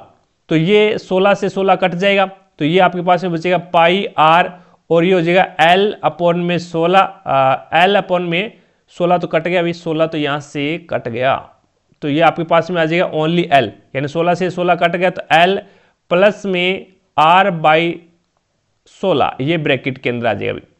ठीक है, तो आपका राइट आंसर क्या हो जाएगा, 3 नंबर ऑप्शन आपका बिल्कुल राइट आंसर हो जाएगा अभी। आगे देखो भी, नेक्स्ट आपके सामने है अगला क्वेश्चन। अब इसमें आपको श्रृंखला का स्थान बताना भी, अक्षर का चयन कीजिए। तो D आता है 4 पे, 4 और 2 6, F आता है 6 पे तो 2 जोड़ दिया, 6 और 2 8, 8 2 10, 10 2 12, 12 2 14, तो यहाँ पे N आ जाएगा 14 पे। तो आपका राइट आंसर क्या होगा, 1 नंबर ऑप्शन बिल्कुल राइट आंसर हो जाएगा। प्रत्येक के अंदर 2 2 जोड़ रहा है भी। आगे देखो भी, नेक्स्ट आपके सामने है। अब इसके अंदर आपको बताना भी, 8 लड़के और 12 लड़कियां एक साथ मिलकर एक प्रोजेक्ट को 5 दिन में पूरा कर सकती है। यदि एक लड़के को अकेले इस प्रोजेक्ट को पूरा करने में 50 दिन लगते हैं तो एक लड़की को अकेले इस प्रोजेक्ट को पूरा करने में कितना समय लगेगा, ये आपको बताना है। तो यहां से 8 लड़के हैं, 8 मैन यहाँ पे बॉयज हो गए, प्लस में और 12 क्या है, 12 यहाँ पे गर्ल्स हो जाएगी। और ये किसी कार्य को कितने दिन में कर रहे हैं, 5 दिन में कर रहे हैं। और बराबर में मेरे पास में क्या है अभी, एक बॉयज है और ये क्या कर रहा है, 50 दिन के अंदर इसको कंप्लीट कर रहा है। तो यहां से आपके पास में गुणा करवाओगे तो ये हो जाएगा 5 8 40 प्लस में और 12 5 60 गर्ल्स और बराबर में ये हो जाएगा आपके पास में 50 से कम 50 बॉयज। तो ये बॉयज को एक साइड में लेके चले जाओ तो ये हो जाएगा 60 गर्ल्स बराबर में 10 बॉयज हो जाएगा अभी, 10 बॉयज। तो यहां से एक जो बॉय है वो कितनी लड़कियों के बराबर है अभी, तो ये 6 लड़कियों के बराबर है अभी। एक लड़का 6 लड़कियों के बराबर कार्य करता है। तो यहां पे इसने बोला अभी तो एक लड़की को अकेले इस प्रोजेक्ट को पूरा करने में कितना समय लगेगा, ये आपको बताना है। एक लड़की को इस प्रोजेक्ट को पूरा करने में, तो यहां से उस पूरे क्वेश्चन को क्या लड़की के अंदर कन्वर्ट कर लेते हैं। तो यहां से एक लड़का है वो 6 लड़कियों के बराबर है, तो 8 लड़के कितनी लड़कियों के बराबर हो जाएंगे, तो 8 सिक्का 48, कितने लड़कियों के 48 लड़कियां और 12 लड़कियां ये आप है। तो यहां पे 48 और 12 कितने हो जाएंगे, 60 हो जाएंगे। 48 और 12 60, टोटल 60 लड़कियां बन गई भी इसकी, यानी 8 लड़के और 12 लड़कियां हैं। तो एक लड़का है वो 6 लड़कियों के बराबर है, तो 8 लड़के हैं यहाँ पे, तो 8 लड़के कितनी लड़कियों के बराबर हो जाएंगे, 48। तो 48 तो इन लड़कों की लड़कियां बन गई और यहां पे 12 लड़कियां आपको दे रखी है, तो 48 और 12 60 लड़कियां होगी। 60 लड़कियां हैं वो किसी कार्य को कितने दिन में कर रही है, 5 दिन में कर रही है तो इंटू 5, और बराबर में यहाँ पे क्या है भी, एक लड़की को अकेले इस प्रोजेक्ट को, तो एक लड़की है एक गर्ल्स है और इसको मैंने मान लिया भी x दिन के अंदर ये कार्य कर देगी। तो यहां से आपको x का मान ज्ञात करना है, x का मान ज्ञात करना है, तो एक गर्ल्स है तो ये इसके भाग में चली जाएगी, तो ये हो जाएगा 60 गर्ल्स इंटू 5 अपॉन में गर्ल्स, तो गर्ल्स से गर्ल्स कैंसिल हो गया, 60 और को 5 से गुणा करोगे तो कितना हो जाएगा 300, तो x का मान कितना आ गया 300 डेज के अंदर एक लड़की है वो उस कार्य को कंप्लीट करेगी, जो कि एक नंबर ऑप्शन आपका बिल्कुल राइट आंसर हो जाएगा। निम्नलिखित में से कौन सी नदी अरब सागर में गिरती है, तो साबरमती नदी है वो अरब सागर में गिरती है, 3 नंबर ऑप्शन आपका बिल्कुल राइट आंसर हो जाएगा। निम्नलिखित में से कौन सा प्राकृतिक संसाधन अक्षय संसाधन है, तो सूर्य का प्रकाश, सूर्य का प्रकाश है वो एक क्या है, अक्षय संसाधन है जो कि समाप्त नहीं होने वाला है। बाकी प्राकृतिक गैस है, वन है और पेट्रोलियम है, ये क्या है, समाप्य संसाधन है भी। ठीक है, आगे देखो भी, नेक्स्ट आपके सामने है। अब इसमें बताना भी, यदि 2 के 5 क्रमागत गुणजों का योग 660 है तो इनमें से सबसे बड़ी संख्या ज्ञात करनी है आपको। तो अब इसके अंदर है वो 5 में पहली संख्या मान लेता हूं भी x है, और 2 के 5 क्रमागत गुणज है भी, तो 2 के 5 क्रमागत गुणज, अगला गुणज क्या हो जाएगा भी, x प्लस 2 हो जाएगा भी, और उससे अगला गुणज क्या हो जाएगा, x प्लस 4 हो जाएगा, उससे अगला x प्लस 6 हो जाएगा, और उससे अगला x प्लस 8 हो जाएगा भी। ये 5 गुणज हो गए, और इनके गुणजों का योग इसने कितना दे रखा है, 660 दे रखा है, तो हम भी इसका क्या कर देते हैं, योग कर देते हैं भी। योग करोगे तो ये आपके पास में कितना आ जाएगा, 5x प्लस में 20 आ जाएगा भी, 5x प्लस में 20 बराबर में कितना आ जाएगा 660, तो 5x बराबर कितना हो जाएगा भी, तो 660 में से 20 जाएगा तो ये 640 हो जाएगा। तो x बराबर आपके पास में कितना आ जाएगा, तो 5 एकम 5 बच गया, 1 14 और 5 2 10 और 5 8 40, यानी x का मान आपके पास में 128 आ गया अभी। ठीक है, x का मान 128 आ गया, तो आपको क्या बताना है, सबसे बड़ी संख्या, तो सबसे बड़ी संख्या x plus 8, x plus 8, x का मान 28 है, तो 28 में 8 जोड़ दो, 128 में 8 जोड़ दोगे तो ये आपके पास में 136 हो जाएगा अभी, क्योंकि x का मान 128 है, इसमें 8 जोड़ दोगे तो 136, 4 नंबर ऑप्शन आपका बिल्कुल राइट आंसर हो जाएगा। आगे देखो भी, नेक्स्ट आपके सामने है, एक आदमी 1600 में एक साइकिल खरीदता है और 20% की हानि पर बेचता है, तो साइकिल का विक्रय मूल्य आपको बताना है। 20% को फ्रैक्शन में चेंज कर लो, b एकम b, b 5 100, तो यहाँ पे 5 क्या है आपका क्रय मूल्य है, और 1 की हानि होगी तो बेचेगा कितने में, 4, तो 4 इसका क्या है, विक्रय मूल्य है। अब ये बोलता है 1600 रुपए में साइकिल खरीदता है, तो हमारे अनुसार तो 5 रुपए में खरीद रहा है और वो वहां पे 1600 रुपए बता रहा है, तो 5 एकम 5, 5 3 15 और बच गया कितना भी, 5 2 10 320, यानी 1 का मान 320 आ गया। अभी आपको मान क्या चाहिए, साइकिल का विक्रय मूल्य हमारे अनुसार कितना, 4 रुपए, तो 4 से गुणा कर दो भी, तो 0 4 2 8 और 4 3 12, तो यहाँ पे आपके पास में 1280 है वो इसका विक्रय मूल्य आ जाएगा, जो कि आपका 2 नंबर ऑप्शन बिल्कुल राइट आंसर हो जाएगा। आगे देखो भी, नेक्स्ट आपके सामने है। अब इसके अंदर आपको बताना है कि नीचे दिए गए कथनों पे, यहाँ पे कथन दे रखा है भी, आजकल भारतीय क्रिकेट टीम बहुत अच्छा खेल रही है। अब इसकी धारणाएं क्या क्या हो सकती है भी, अन्य देशों की टीमों को क्रिकेट में कोई दिलचस्पी नहीं है, ये कोई धारणा नहीं हुई भी, और यह एक स्वयं हो रहा है, तो ये भी कोई धारणा नहीं है, तो दोनों की दोनों धारणाएं गलत है भी। यानी भारतीय क्रिकेट टीम है वो आजकल अच्छा खेल रही है, तो इसमें धारणा एक तो निकल के ये आई भी, अन्य देशों की जो टीमें हैं उनको क्रिकेट में कोई दिलचस्पी नहीं है, इसीलिए भारतीय क्रिकेट की टीम है वो जीत रही है, तो वो क्या है, अच्छा खेल रही है। ठीक है, तो ये बात गलत है, और जो स्टेटमेंट के अकॉर्डिंग होना चाहिए भी, और ये क्या स्वयं की बात है, इत्तेफाक बोल रहा है भी, ये इत्तेफाक की बात है, तो ये भी गलत है, तो यहाँ पे दोनों के दोनों स्टेटमेंट गलत हो जाएंगे। आगे देखो भी, अल ब्रूनी ने अपनी पुस्तक किताब उल हिंद किस भाषा में लिखी थी, तो अरबी भाषा में, क्योंकि अल ब्रूनी है वो अरबी राइटर है भी, अरबी लेखक है, तो उन्होंने अपनी जो पुस्तक लिखी किताब उल हिंद वो क्या है, अरबी भाषा के अंदर लिखी थी। 2 नंबर ऑप्शन आपका बिल्कुल राइट आंसर हो जाएगा। आगे देखो भी, नेक्स्ट आपके सामने है, कलम का लेखन से संबंधित है, यानी कलम से लेख लिखा जाता है तो ईवीएम से मतदान किया जाता है भी, कलम से लिखा जाता है तो ईवीएम से मतदान किया जाता है भी, मतदाता नहीं होगा, मतदान किया जाता है, तो 1 नंबर ऑप्शन आपका बिल्कुल राइट आंसर हो जाएगा। आगे देखो भी, सुरेश किसी कार्य को 10 दिन में पूरा कर सकता है, रमेश उसी कार्य को 12 दिन में पूरा कर सकता है, तो उन दोनों के द्वारा 4 दिन में एक साथ कार्य किया गया, और उसके बाद कार्य का कितना भाग शेष बच गया। अब देखो भी सुरेश है वो 10 दिन में और रमेश है वो 12 दिन में, तो इसका एलसीएम कितना आ जाएगा भी, तो इसका एलसीएम 60 आ जाएगा। तो ये हो जाएगा 10 छिका 60 और 12 पंजे 60, तो दोनों मिलकर के एक दिन के अंदर 11 कार्य करेंगे भी। सुरेश एक दिन में 6 कार्य करता है, रमेश एक दिन में 5 कार्य करते हैं, दोनों मिलकर के एक दिन में 11 कार्य करते हैं। तो 4 दिनों तक उन्होंने कार्य किया, तो इंटू कर दो 4, तो टोटल कार्य कितना कर दिया 4 दिनों में, 44 कार्य बच गया, 44 कार्य कर दिया। अब शेष कार्य कितना बच गया, तो शेष कार्य देख लो भी, तो शेष कार्य 60 में से 44 जाएगा, तो ये हो जाएगा 10 में से 4 जाएगा तो 6, और यहाँ पे बच गया 5 1 16 कार्य बच गया शेष। और ये इसने पूछा भी कितना 4 दिन के बाद में बाद कार्य का कितना भाग शेष बच गया, तो 16/60 है ये भाग शेष बच गया अभी। अब इसको 4 से काट दो तो ये हो जाएगा 4 चौके 16 और 15 चौके 60, तो ये हो जाएगा 4/15 भाग, 4/15 भाग है वो शेष बच गया अभी। और कार्य कितना हुआ है, कितना भाग हो गया, तो वो पूछता, तो ये हो जाएगा 44/60, 44/60, तो ये हो जाएगा 11/15, 11/15 भाग हो गया और 4/15 भाग बच गया अभी। आगे देखो भी नेक्स्ट आपके सामने है। अब इसके अंदर आपको बताना भी किसी वस्तु के संवेग परिवर्तन की दर बल की दिशा में आरोपित असंतुलित बल के समानुपाती होता है। इस नियम को न्यूटन की गति का दूसरा नियम बोलते भी, इसे क्या बोलते हैं, संवेग संरक्षण का नियम बोलते हैं भी। किसी वस्तु के संवेग परिवर्तन की दर बल की दिशा में आरोपित असंतुलित बल के समानुपाती होता है, और इस नियम को क्या कहा जाता है, तो इस नियम को न्यूटन की गति का तीसरा नियम बोलते हैं। ठीक है, बल के समानुपाती होता है भी, जो संवेग परिवर्तन की दर है वो बल के समानुपाती होता है, जितना आप बल लगाओगे उतना ही संवेग के अंदर है वो परिवर्तन आएगा भी। और याद रखना बल जो न्यूटन की गति का दूसरा नियम है, इससे अपन क्या है बल का फॉर्मूला ज्ञात करते हैं भी। बल का फॉर्मूला होता है द्रव्यमान इंटू त्वरण, ठीक है। और बल के पहला जो न्यूटन की गति का जो पहला नियम है उससे अपन क्या ज्ञात करते हैं, उससे परिभाषा, पहले नियम से परिभाषा पता चलती है और दूसरे नियम से हमें क्या है बल का फॉर्मूला पता चलता है भी।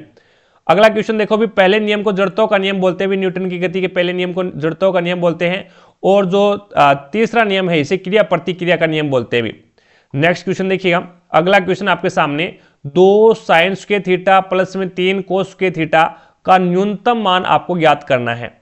अब इसको देखो भी, यहां पे क्या लिखेंगे, 2 sin स्क्वायर थीटा प्लस में इस 3 cos स्क्वायर थीटा, इसको क्या लिखूंगा मैं, इसको ये लिख सकता हूं क्या, 2 cos स्क्वायर थीटा प्लस में cos स्क्वायर थीटा, ये लिख सकते हैं ना अपन भी। 2 cos स्क्वायर है और ये 1 cos स्क्वायर थीटा है, तो ये 3 cos स्क्वायर थीटा हो जाएगा भी।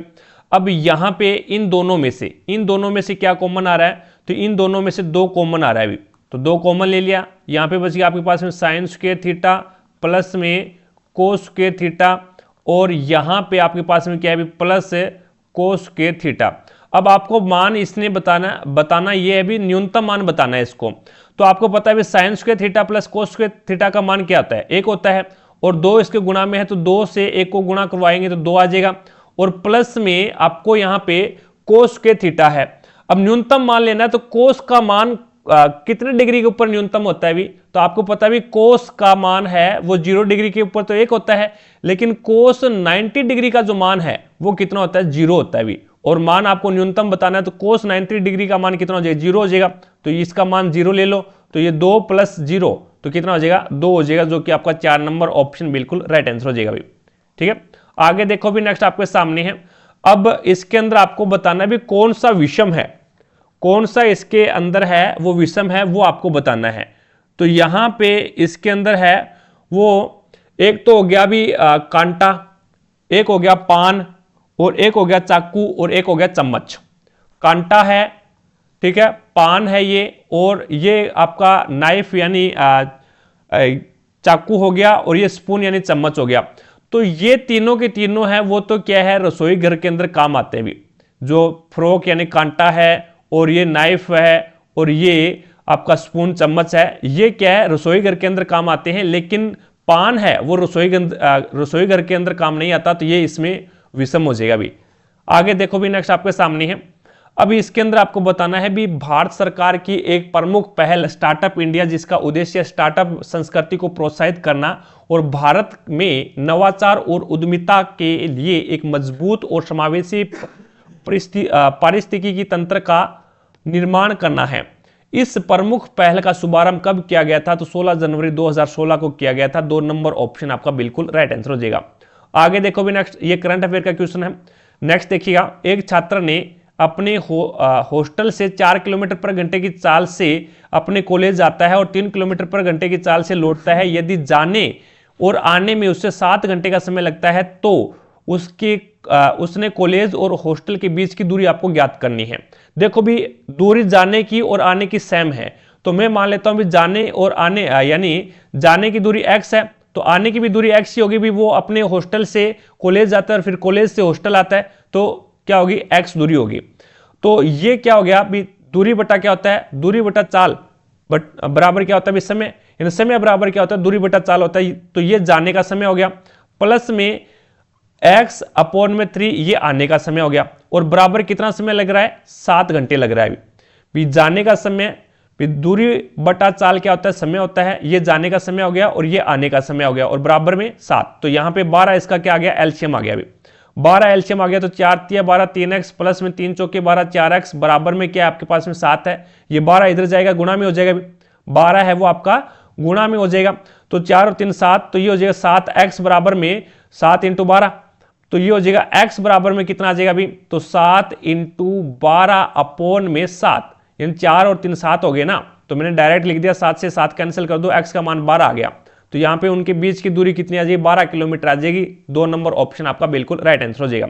ये आपका करंट अफेयर का क्वेश्चन है। नेक्स्ट देखिएगा, वह धनात्मक संख्या ज्ञात कीजिए जिसमें 15 जोड़ने पर प्राप्त संख्या मूल संख्या के व्युत्क्रम के 100 गुने के बराबर होती है।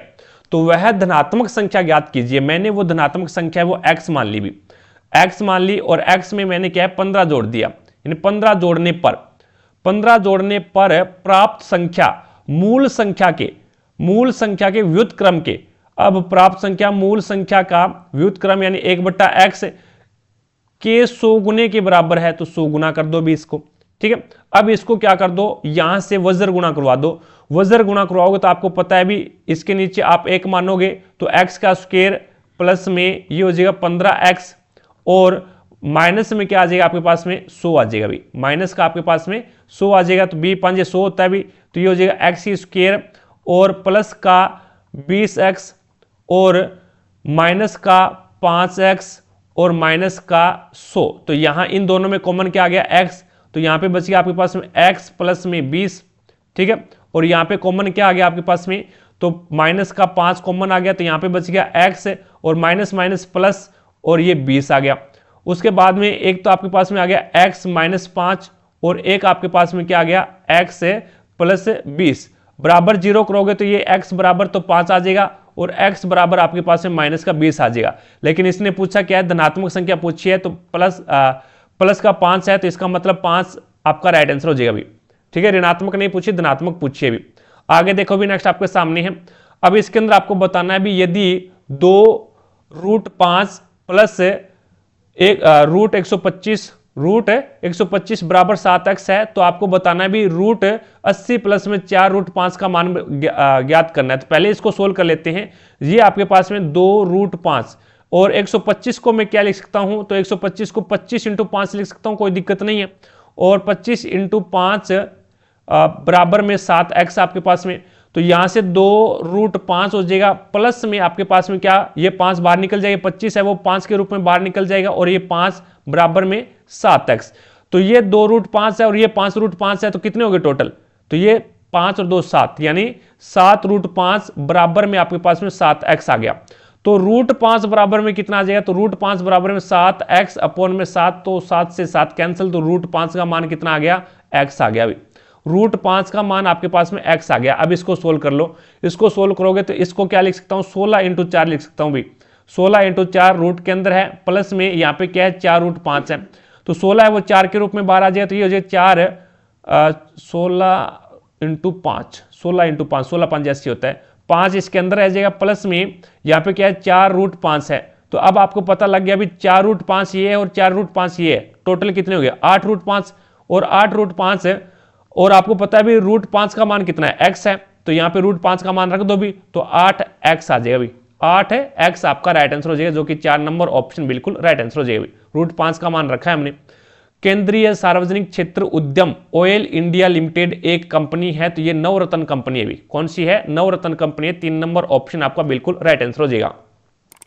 जिसने भी चैनल को सब्सक्राइब नहीं किया है, अभी तक चैनल पर नया है, तो जल्दी से चैनल को सब्सक्राइब करो पहले, और पास में लगे बेल आइकन को जरूर दबा लो, ताकि अपन जैसे ही नेक्स्ट वीडियो डालें तो उसका नोटिफिकेशन सबसे पहले आपके पास पहुंचे और आप तुरंत उसका लाभ उठा सको। रही बात पीडीएफ की, तो क्लासों की पीडीएफ और प्रीवियस ईयर के पेपर की पीडीएफ है वो आपको टारगेट हब एप्लीकेशन पे मिलेगा। लिंक डिस्क्रिप्शन बॉक्स में दे रखा है, तो वहां से जाकर के आप एप्लीकेशन को डाउनलोड कीजिएगा, और प्रत्येक क्लास की पीडीएफ और प्रीवियस ईयर के पेपर की पीडीएफ है वो आपको इसी एप्लीकेशन के माध्यम से मिलेगी। एक हमने टेस्ट सीरीज शुरू कर रखी है भी एनटीपीसी के लिए, जिसके अंदर है वो आपको टेस्ट प्रीवियस ईयर के पेपर दिए जाएंगे, और अपनी तैयारी को बेहतर बनाने के लिए आप आज से ही टेस्ट सीरीज ज्वाइन कर सकते हैं भी। अब इसके अंदर देखो भी, वह छोटी से छोटी संख्या ज्ञात कीजिए जिसे 5 से विभाजित करने पर शेषफल 0 बचता है, 4 से विभाजित करने पर शेषफल 1 बचता है, और 6 या 7 से विभाजित करने पर शेषफल 5 बचता है।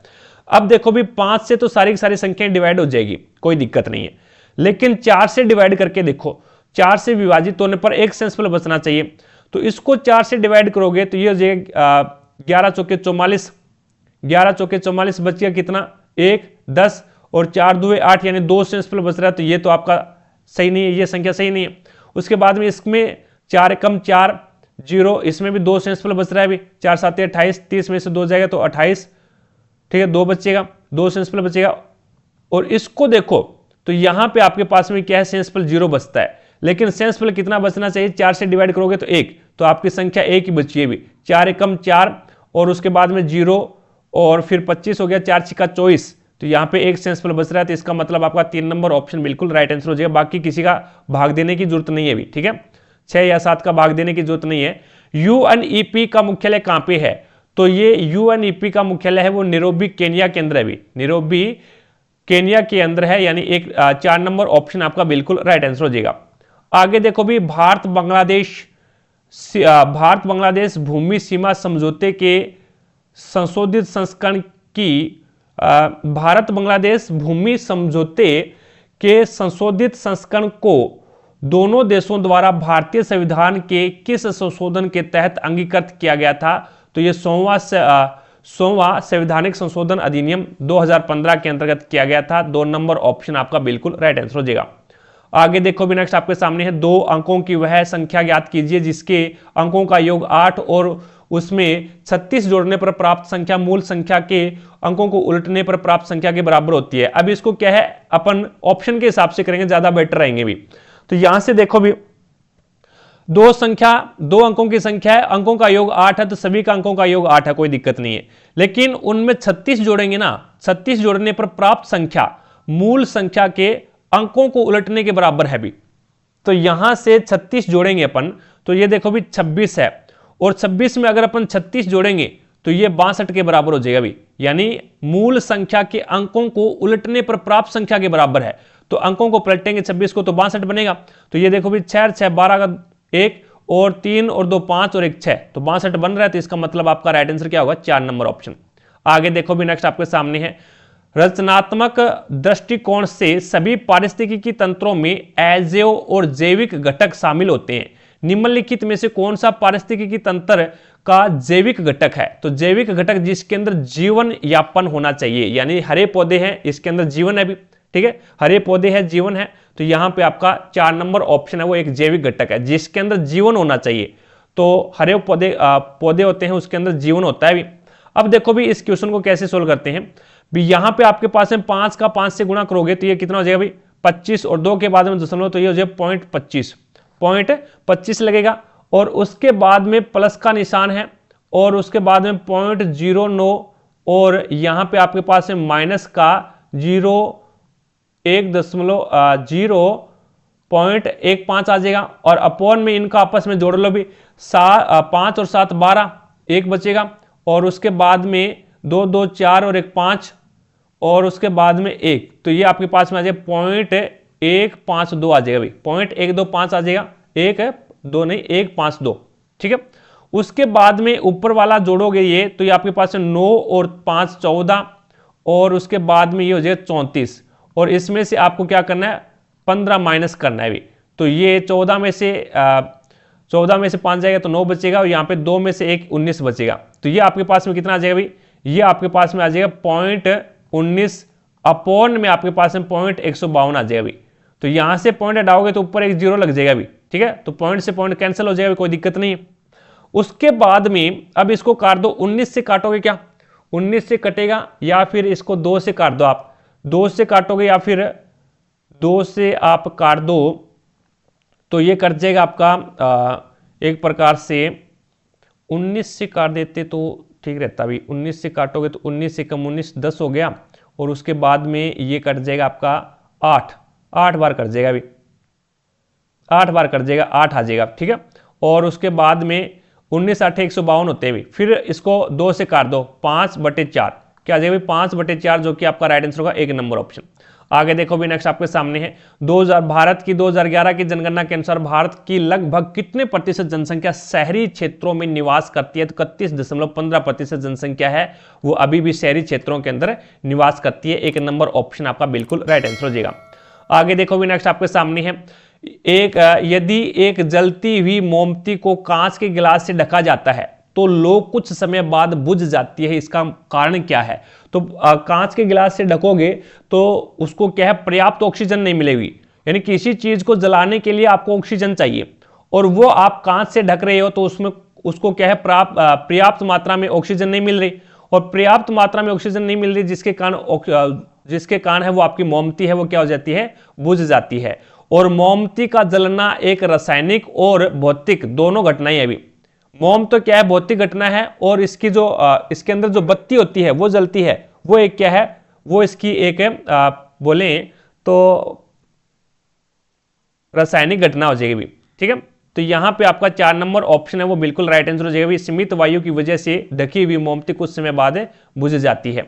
आगे देखो भी, किस देश ने फीफा फुटबॉल विश्व कप शुरू होने के बाद अब तक सभी भागों में भाग लिया है, तो ये हो जाएगा ब्राजील ने क्या है सभी भागों के अंदर भाग लिया है, 2 नंबर ऑप्शन आपका बिल्कुल राइट आंसर हो जाएगा। आगे देखो भी नेक्स्ट आपके सामने है 76 नंबर क्वेश्चन। अब इसके अंदर देखो भी यहां पे इसने दिया है भी यदि x की स्क्वायर माइनस 1 है वो ax की 4 प्लस bx की 3 प्लस cx की 2 और प्लस dx प्लस e का एक गुणनखंड है। अब गुणनखंड है तो इसका मतलब क्या है भी, इससे क्या है ये पूर्णतः विभाजित होना चाहिए भी, x की स्क्वायर माइनस 1 से ये क्या है ये समीकरण पूरी विभाजित होनी चाहिए। तो x के घातों के गुणांकों के बीच निम्न में से कौन सा संबंध संभव हो सकता है ये आपको बताना है। अब थोड़ा सा इसको मॉडिफाई कर लेते हैं भी, x की स्क्वायर माइनस 1 आपको दे रखा है, तो अब यहां से x बराबर क्या हो जाएगा भी, x की स्क्वायर बराबर क्या हो जाएगा 1 हो जाएगा भी, ये बराबर से दूसरी साइड में जाएगा तो ये माइनस का है प्लस का हो जाएगा, और स्क्वायर हटाएंगे तो इसके ऊपर रूट लग जाएगा, तो रूट का मतलब क्या होता है 1 का रूट तो 1 ही होता है, तो यहां से x बराबर क्या आ जाएगा प्लस माइनस 1 आ जाएगा भी, x का मान क्या आ जाएगा प्लस माइनस 1 आ जाएगा।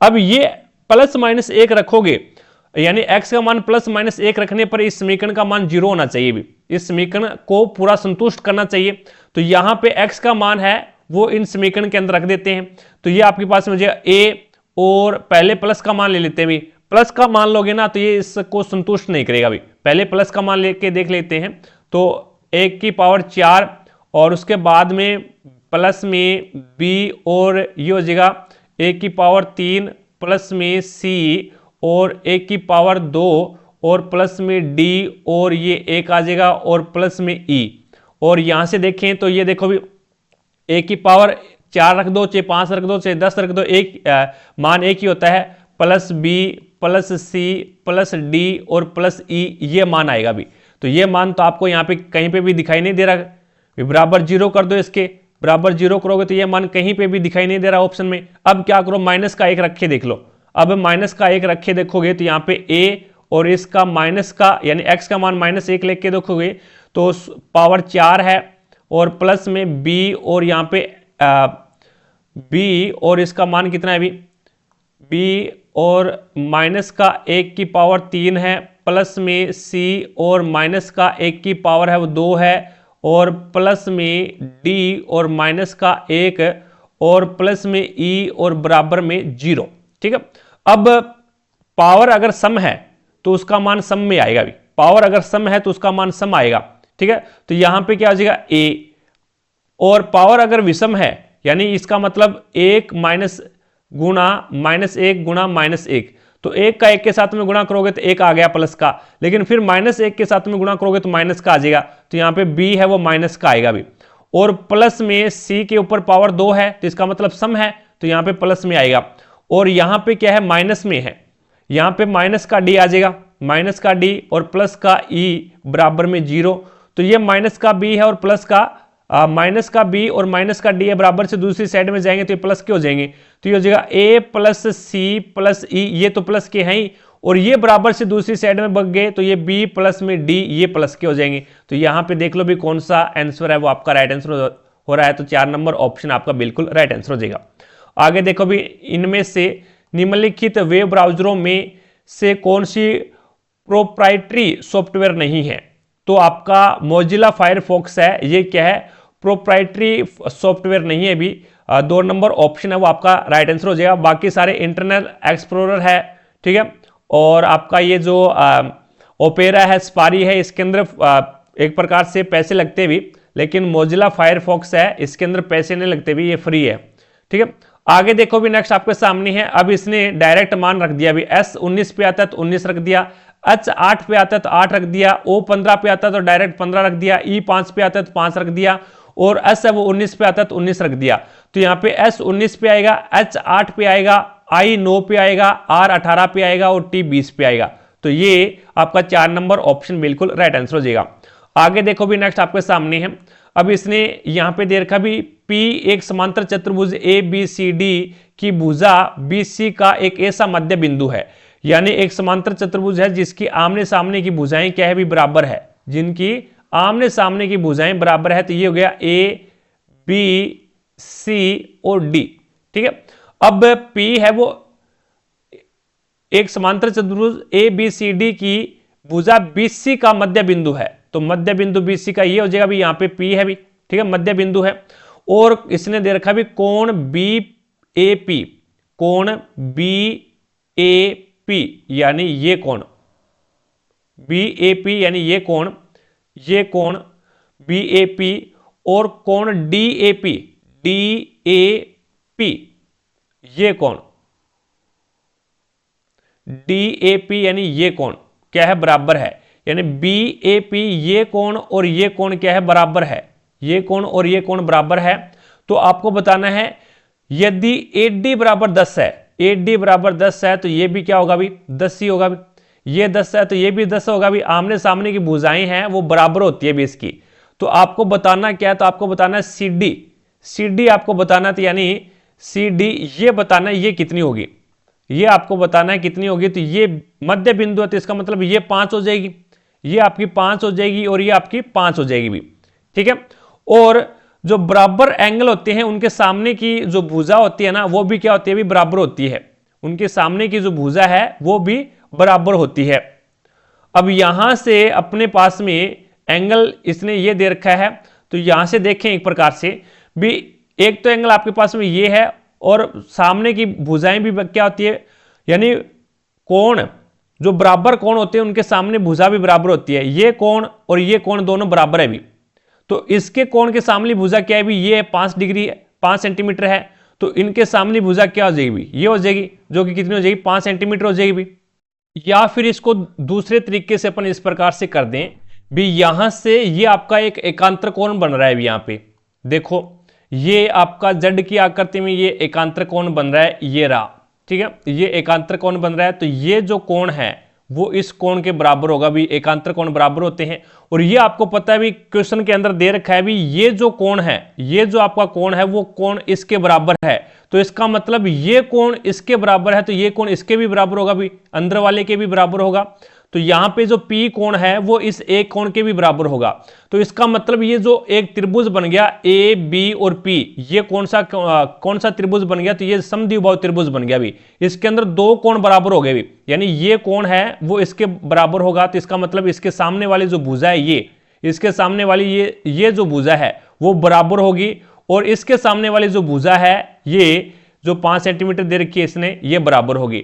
तो इसका मतलब ये 5 है तो ये भी कितनी होगी भी 5 होगी। तो इस प्रकार से भी आप इसको सोल्व कर सकते हैं। तो ये आपका कितना हो जाएगा 5 सेंटीमीटर हो जाएगा। समांतर चतुर्भुज की आमने सामने की भुजाएं हैं वो समान होती है भी।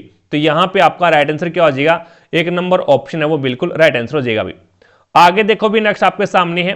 अब इसके अंदर आपको दे रखा है त्रिभुज ए बी सी में साइन ए कोस बी बराबर 1/4 दे रखा है, और यहां से आपको दे रखा है 3 tan A बराबर tan B।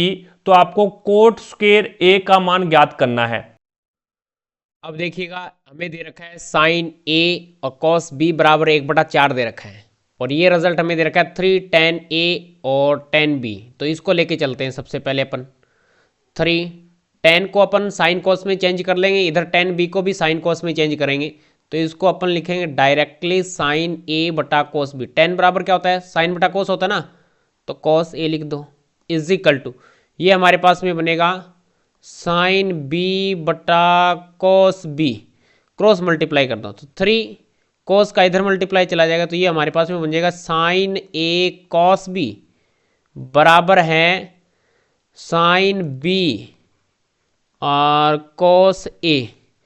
तो साइन A cos B बराबर 1/4 है। साइन A cos B बराबर 1/4 है। 3 का गुणा 1/4 के साथ में करेंगे तो आपको पता है 3/4 बनेगा। 3/4 ये बन जाएगा हमारे पास में साइन B, और ये बन जाएगा cos A। ये रिजल्ट आएगा क्या, ठीक है।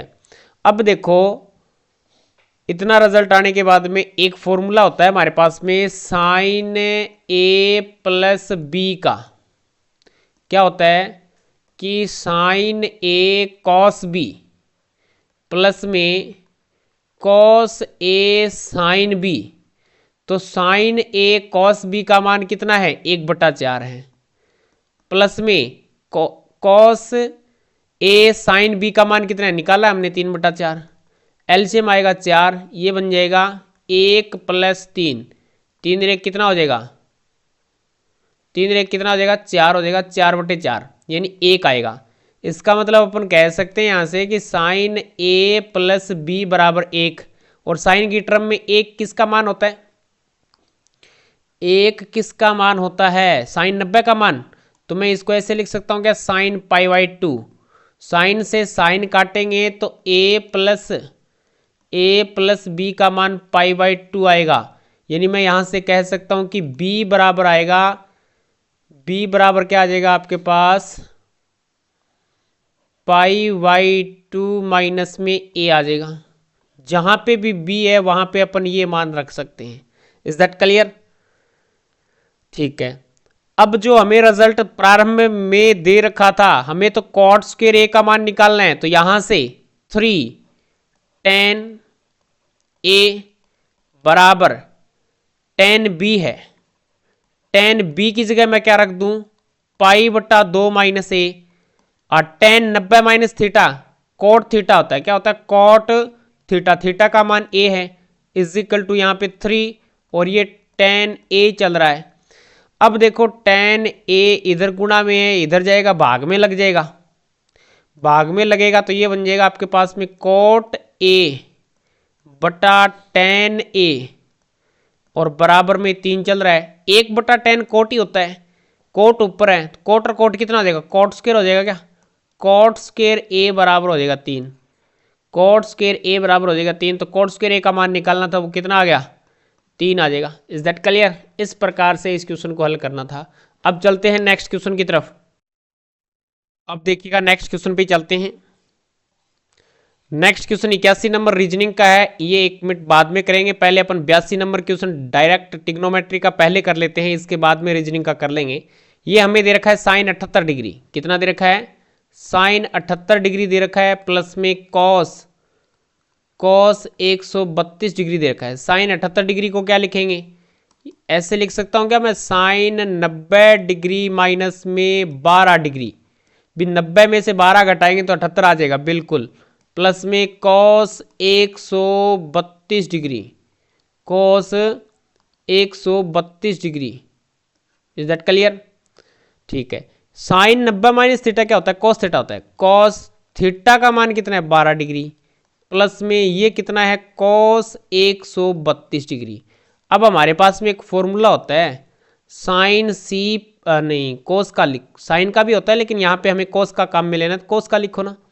तो ये हमारे पास में cos C plus cos D, ये फॉर्मूला होता है 2 कॉस सी प्लस डी बटा 2 और कॉस सी माइनस डी बटा 2, ये फॉर्मूला होता है। कॉस सी माइनस डी बटा 2 होता है। तो यहाँ पे ये अपन डी मान लो, इसको सी मान लो, एक ही बात है, किसी को मान लो। तो 2 कॉस सी 132 प्लस डी है 12 डिग्री, डी है 12 डिग्री बटा 2 करना है, और ये आपके पास में कॉस सी माइनस डी यानी 132 माइनस में 12 बटे 2, जोड़ेंगे 144 हो जाएगा क्या। तो 2 कोस 144 का आधा 72 डिग्री आएगा, 132 माइनस 12 120, 120 का आधा कोस 60 आ जाएगा। कितना आ जाएगा, कोस 60 आ जाएगा। कोस 72 को क्या लिख सकता हूँ, 2 गुणा कोस 90 डिग्री माइनस में 18 लिख सकता हूँ क्या, 90 में से 18 घटाएंगे 72 आएगा। और कोस 60 का मान कितना होता है, 1 बटा 2 होता है, 2 से 2 काट दो, ये बन गया हमारे पास में कोस 90 minus theta sine theta. Sine theta, theta का मान कितना है 18 डिग्री, तो कितना आ गया साइन 18 डिग्री। तो इसका रिजल्ट कितना आएगा, साइन 18 डिग्री आएगा। अब अपन वो पहले वाला क्वेश्चन कर लेते हैं, पहले वाला क्वेश्चन सोल्व कर लेते हैं भाई। अब इसके अंदर देखो भी, डेविड, राशिद, विजय, कमल और राष्ट्रीय क्रिकेट टीम के 4 खिलाड़ी हैं जो केरल, पंजाब, महाराष्ट्र, पश्चिमी बंगाल से हैं, और हालांकि उनका इसी क्रम में होना आवश्यक नहीं है, उसके पास उनके बारे में कुछ जानकारियां हैं जो नीचे दी गई है भी। उसमें से 2 गेंदबाज और 2 बल्लेबाज है, ठीक है। डेविड केरल से है, डी से डेविड, और डेविड कहां पे है भी, केरल से है। डेविड केरल से है, राशिद पंजाब से नहीं है। डेविड केरल से है और राशिद पंजाब से नहीं है, लेकिन वह एक गेंदबाज है, लेकिन वह एक गेंदबाज है। यानी डेविड केरल से है और राशिद पंजाब से है, राशिद पंजाब से नहीं है लेकिन वह एक गेंदबाज है, तो राशिद एक गेंदबाज है भी। राशिद क्या है, एक गेंदबाज है, तो ये लोग गेंदबाज यहां पे लिख दिया भी, गेंदबाज है, ठीक है। उसके बाद में बल्लेबाजों में से एक महाराष्ट्र से है, लेकिन बल्लेबाजों में से एक महाराष्ट्र से है, लेकिन वह विजय न तो बल्लेबाज है और न ही महाराष्ट्र से है। तो विजय है वो क्या है भी, एक विजय है वो एक बल्लेबाज नहीं है भी, विजय बल्लेबाज नहीं है, तो विजय है वो गेंदबाज हो जाएगा भी। ये क्या है, गेंदबाज है, और ये महाराष्ट्र से नहीं है। उसके बाद में इसने आगे बोला भी, केरल का एक खिलाड़ी गेंदबाज नहीं है भी, केरल का एक खिलाड़ी है वो गेंदबाज नहीं है। तो केरल का एक खिलाड़ी गेंदबाज नहीं है, तो केरल का एक खिलाड़ी गेंदबाज, ये गेंदबाज नहीं है भी, तो ये तो 2 गेंदबाज तो यहां पे आ गए, तो इसका मतलब ये बल्लेबाज है, ये क्या है, बल्लेबाज है। और उसके बाद में एक बच गया आपका, डेविड आ गया, विजय आ गया, राशिद आ गया, और उसके बाद में क्या बचा अभी, डेविड, राशिद, विजय, कमल बच गया। तो कमल क्या हो जाएगा अभी, कमल भी क्या है, बल्लेबाज है, कमल भी बल्लेबाज है। अब इसका यहां पे देखो भी, डेविड केरल से, राशिद पंजाब से नहीं है, राशिद है वो पंजाब से नहीं है। और उसके बाद में बल्लेबाजों में से एक महाराष्ट्र से है, बल्लेबाजों में से एक महाराष्ट्र से है, तो ये बल्लेबाज एक महाराष्ट्र से हो जाएगा भी, एक केरल बल्लेबाज है वो केरल से हो जाएगा। उसके बाद में इसने राशिद है वो पंजाब से नहीं है, तो ये फिर पंजाब से हो जाएंगे भी, विजय पंजाब से हो जाएंगे। और एक बचेगा कौन सा, पश्चिम बंगाल, तो वेस्ट बंगाल से राशिद हो जाएंगे। तो इसमें से बताना है भी गेंदबाजों के युग्म को कौन दर्शाता है, तो गेंदबाज कौन है भी, तो गेंदबाज एक तो विजय है और एक राशिद है भी, विजय और राशिद। विजय और राशिद है वो गेंदबाज, बल्लेबाज और गेंदबाज, सॉरी बल्लेबाज और गेंदबाज को कौन दर्शाता है? तो पहले बल्लेबाज, विजय बल्लेबाज नहीं है, विजय गेंदबाज है भी, राशिद गेंदबाज है, और उसके बाद में विजय क्या है भी? तो विजय है वो आपका गेंदबाज है भी। तो डेविड क्या है? तो डेविड एक बल्लेबाज है और विजय क्या है? गेंदबाज है। तो बल्लेबाज और गेंदबाज को कौन दर्शा रहा है? तो यहाँ पे 4 नंबर ऑप्शन बिल्कुल राइट आंसर हो जाएगा भी। आगे देखो भी, नेक्स्ट आपके सामने 82 नंबर आपने क्वेश्चन कर लिया। अब देखो भी 83 नंबर क्वेश्चन है, आपको DOOR को ये लिख रहा है DOOR, इसको क्या लिख रहा है भी? ये FRSW लिख रहा है। तो यहां से देखें तो इसने क्या है, पहले 4 और 2 6, पहले 2 बढ़ा दिया, फिर 3 बढ़ा दिया, फिर 4 बढ़ा दिया, ठीक है, और फिर 5 बढ़ा दिया भी। इसी प्रकार से पहले 2 बढ़ाओगे तो 6 और 2 8, और फिर 3 बढ़ाओगे तो ये हो जाएगा 1 और 3 4 यानी डी, और फिर 4 बढ़ाओगे तो 14 और 4 18 यानी 18 पे आ जाएगा आपका आर। तो ये हो जाएगा HDR, जो कि 3 नंबर ऑप्शन बिल्कुल राइट आंसर हो जाएगा। आगे देखो भी, इनमें से किसने बिना इंजेक्शन के इनमें से किसे बिना इंजेक्शन के कागज का उपयोग करके रोचक पूर्ण प्रोटीन 2019 करंट अफेयर का क्वेश्चन है भी, चलो छोड़ो। आगे देखो भी, नेक्स्ट आपके सामने है। अब इसमें आपको बताना है भी निम्नलिखित ऐसी घटनाओं को कालानुक्रमिक क्रम में व्यवस्थित करना है। तो नादिर शाह ने भारत में घुसपैठ करके दिल्ली पर हमला किया। अब इसके अंदर देखो भी, नादिर शाह ने भारत में घुसपैठ करके दिल्ली पर हमला कब किया था भी? तो ये 1739 के करीबन किया था भी, 1739 में। बंगाल की दीवानी ईस्ट इंडिया कंपनी को हस्तांतरित कब किया था? तो ये 1765 के अंदर किया भी, ठीक है। और बंगाल की दीवानी ईस्ट इंडिया कंपनी को हस्तांतरित कब किया था? तो ये 1765 के अंदर हो जाएगा। उसके बाद में हुमायूं ने अपने हारे हुए क्षेत्रों को विजित कब किया था? तो ये 1555 के अंदर किया था भी, ठीक है। दोबारा से दिल्ली पर कब्जा किया था, वो 1555 में किया था भी। और अहमद शाह अब्दाली ने पानीपत की तीसरी लड़ाई में मराठों को कब हराया था भी? तो 1761 के अंदर हराया था भी। तो कालानुक्रम के अंदर सबसे पहले है वो सी आ जाएगा भी, सबसे पहले सी आ जाएगा, और उसके बाद में आ जाएगा आपका ए, और उसके बाद में आ जाएगा आपका डी, और उसके बाद में आपका आ जाएगा बी। तो ये इसका कालानुक्रम रहेगा, जो कि 3 नंबर ऑप्शन आपका बिल्कुल राइट आंसर हो जाएगा। आगे देखो भी, रवि हर महीने के पहले बुधवार को फिल्म देखने जाता है। पिछले महीने वह 6 अगस्त को फिल्म देखने गया, तो इसका मतलब पहला बुधवार था, वो पहला जो बुधवार था वो कब था भी? 6 अगस्त को था भी, ठीक है। और आज यदि वह आज फिल्म देखने जा रहा है तो आज कौन सा दिन होगा? तो इसका मतलब महीने के पहले बुधवार को वो फिल्म देखने जाता है रवि, तो इसका मतलब अगला जो महीना है वो सितंबर होगा, और सितंबर में पहला बुधवार कब आता है वो देखना है आपको। तो 26 के अंदर अगर मैं 21 जोड़ूंगा तो कितना हो जाएगा भी? 27। तो 27 का मतलब 27 को आपका बुधवार होगा भी, 27 अगस्त को बुधवार होगा, ठीक है। 21 जोड़ा है मैंने, और अब इसके अंदर मैंने इसके अंदर 7 जोड़ूंगा तो अगस्त है वो 31 को होता है भी। तो 27 और 4 कितने हो जाएंगे भी? 31 हो जाएंगे। 27 और 4 31 हो जाएंगे, और उसके बाद में 3 जोड़ूंगा तो 3 सितंबर आ जाएगा भाई, 3 सितंबर, यानी 27 में 7 जोड़ूंगा तो 3 सितंबर आ जाएगा, और 3 सितंबर को फिर क्या हो जाएगा? पहला बुधवार हो जाएगा भाई। तो 3 सितंबर आपका राइट आंसर हो जाएगा, पहला बुधवार है सितंबर का, तो 1 नंबर ऑप्शन आपका बिल्कुल राइट आंसर हो जाएगा।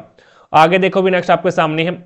अब इसके अंदर आपको बताना है भी, ए एम से बड़ा है, ए है वो एम से बड़ा है, जी है वो एम से बड़ा है, जी है ना, वो भी एम से बड़ा है, एम से बड़ा है लेकिन ए से छोटा है, जी एम से बड़ा है लेकिन ए से छोटा है, के आर और एम से छोटा है, के है ना, के वो आर और एम से छोटा है, आर और एम से छोटा है, तो के आपका हो जाएगा वो आर और एम से छोटा हो जाएगा भी के, ठीक है। उसके बाद में इसने बोला भी एम आर से बड़ा है, एम है वो आर से बड़ा है, तो इसके बीच में आ जाएगा फिर आर। उसके बाद में इसने बोला भी सबसे छोटा कौन है, तो के सबसे छोटा है भी, और सबसे बड़ा कौन है, तो ए हो जाएगा भी, ठीक है। आगे देखो भी, नेक्स्ट आपके सामने है, इसने बोला भी यदि एम एन की बहन है, M है वो N की बहन है, ठीक है, और O N की पत्नी है, O है वो N की पत्नी है, ठीक है। और आगे इसने बोला भी Q है वो N का पिता है, Q है वो N का पिता है, और P Q की बेटी है, P है ना वो Q की बेटी है, P Q की बेटी है, P है वो Q की बेटी है भी, ठीक है। और P Q की बेटी है तो M और P के बीच में क्या संबंध है भी, M और P के बीच में क्या संबंध है ये आपको बताना है।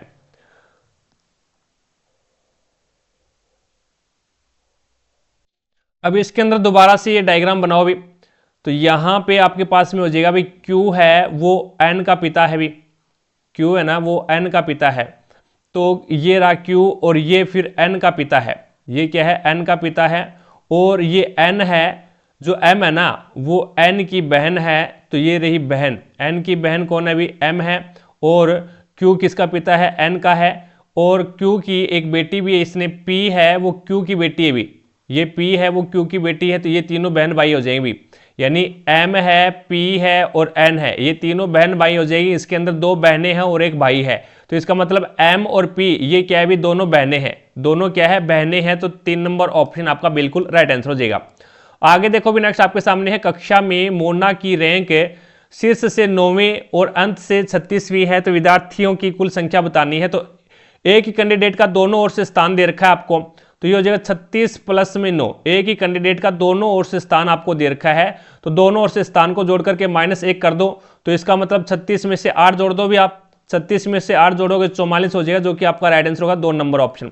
आगे देखो भी नेक्स्ट आपके सामने है, अब इसके अंदर एक पुस्तकालय के सदस्य ABCD और बंगाली, गुजराती, तमिल और उर्दू भाषाओं की पुस्तक लेते हैं, प्रत्येक पुस्तक एक अलग शैली की है, और निबंध और नाटक क्रमशः बंगाली और उर्दू में है, निबंध और नाटक जो नाटक है निबंध और नाटक क्रमशः बंगाली और उर्दू में है, तो उसके बाद में ये लो भी निबंध आ गया, निबंध है, और ये ये आपका नाटक आ गया, निबंध और नाटक, ये क्या है भी, ये तो बंगाली भाषा में है और ये यू से उर्दू भाषा में हो जाएगी, और ए उर्दू या तमिल नहीं पढ़ता, ठीक है, कोई दिक्कत नहीं है।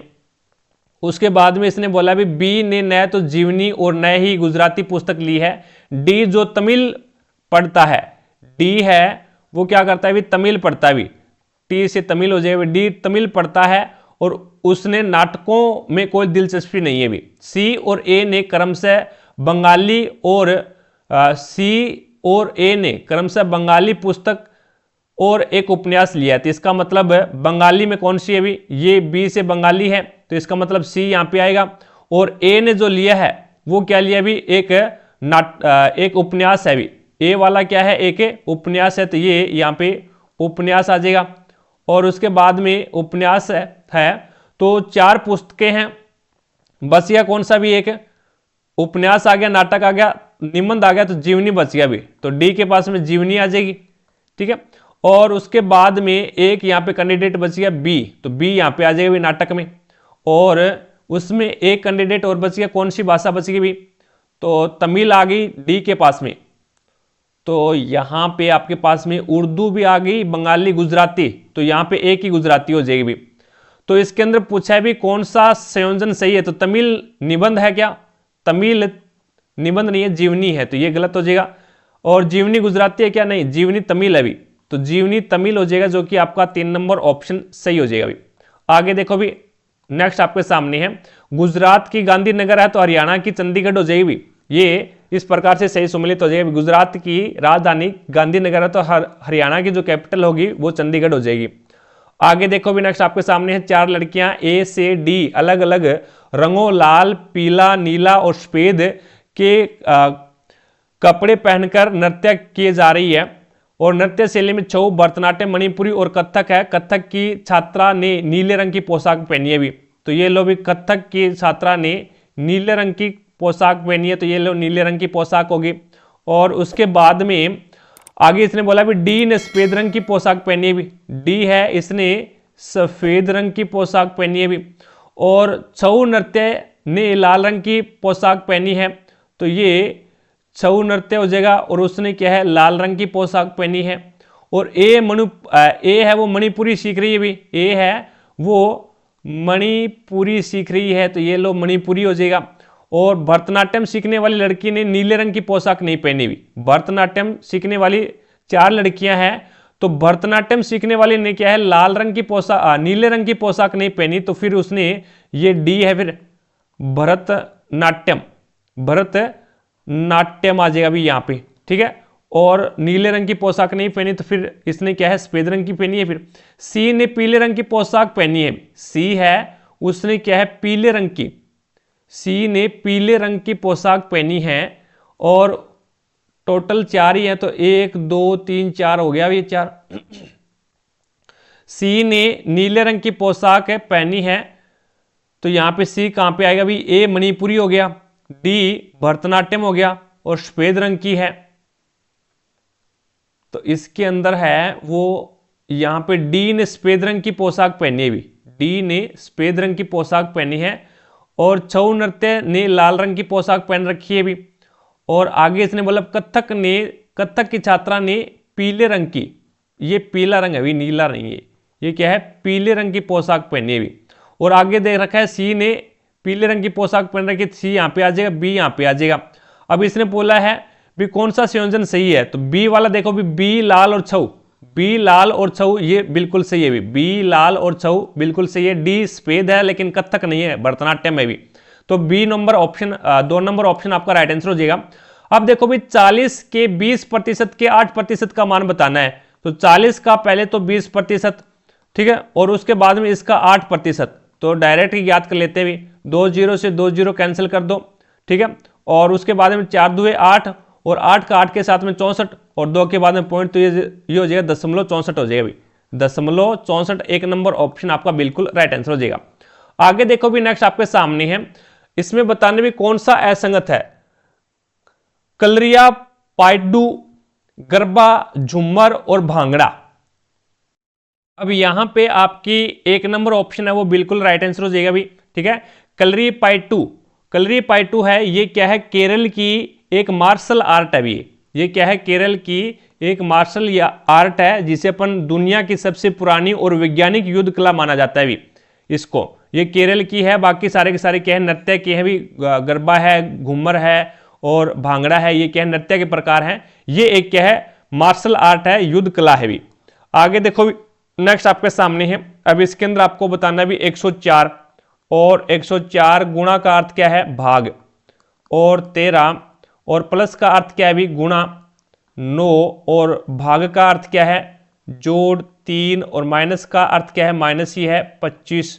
अब देखो भी 13 को गुणा करोगे, 13 8 104 होते हैं, 8 9 72 और 72 और प्लस 3 75 और 75 में से 25 आप निकालोगे तो 50 बचेगा फिर, तो आपका राइट आंसर क्या होगा 2 नंबर ऑप्शन बिल्कुल राइट आंसर हो जाएगा।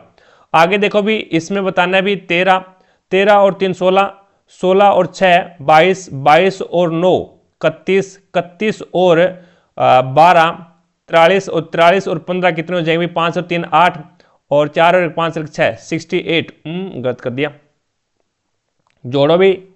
अब ये हो जाएगा 5 और 3 8 और 4 और 1 5 58 हो जाएगा भी, तो आपका राइट आंसर क्या होगा 2 नंबर ऑप्शन बिल्कुल राइट आंसर हो जाएगा। 3 6 9 12 15 इस प्रकार से ये सीरीज चल रही है।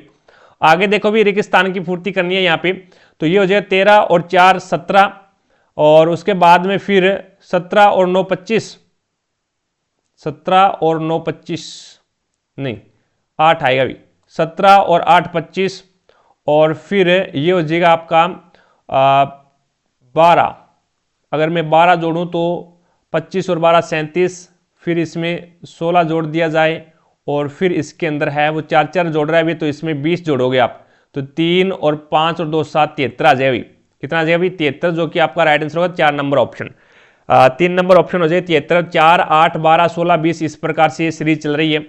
आगे देखो भी नेक्स्ट आपके सामने है, अब इसके अंदर आपको असंगत बताना है, तो यहाँ पे कंघी है ना वो असंगत हो जाएगा, बाकी तेल साबुन और शैम्पू ये लगाने की चीजें हैं। कंघी है वो बाल सेट करने या फिर बाल को एक प्रकार से सेट करने की चीज है, तो 3 नंबर ऑप्शन है वो इसमें राइट आंसर हो जाएगा। बाकी सारी लगाने की चीजें हैं, ठीक है।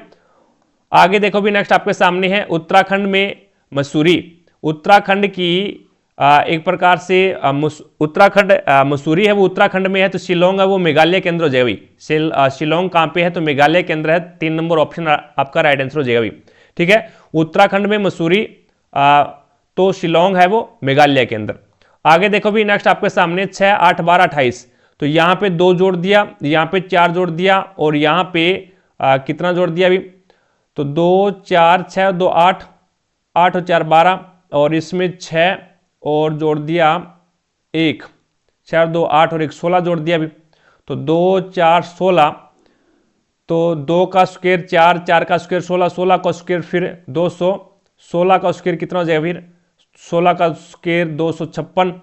तो 28 इसमें जोड़ोगे तो ये आपके पास में कितना हो जाएगा अभी, तो ये आपके पास में हो जाएगा इसका मतलब ये हो जाएगा अभी 6, 8, 12, 28। तो इसको पहले क्या है, इसमें 2 का अंतर है, फिर यहाँ पे कितने का 4 का अंतर है, फिर यहाँ पे 16 का अंतर है।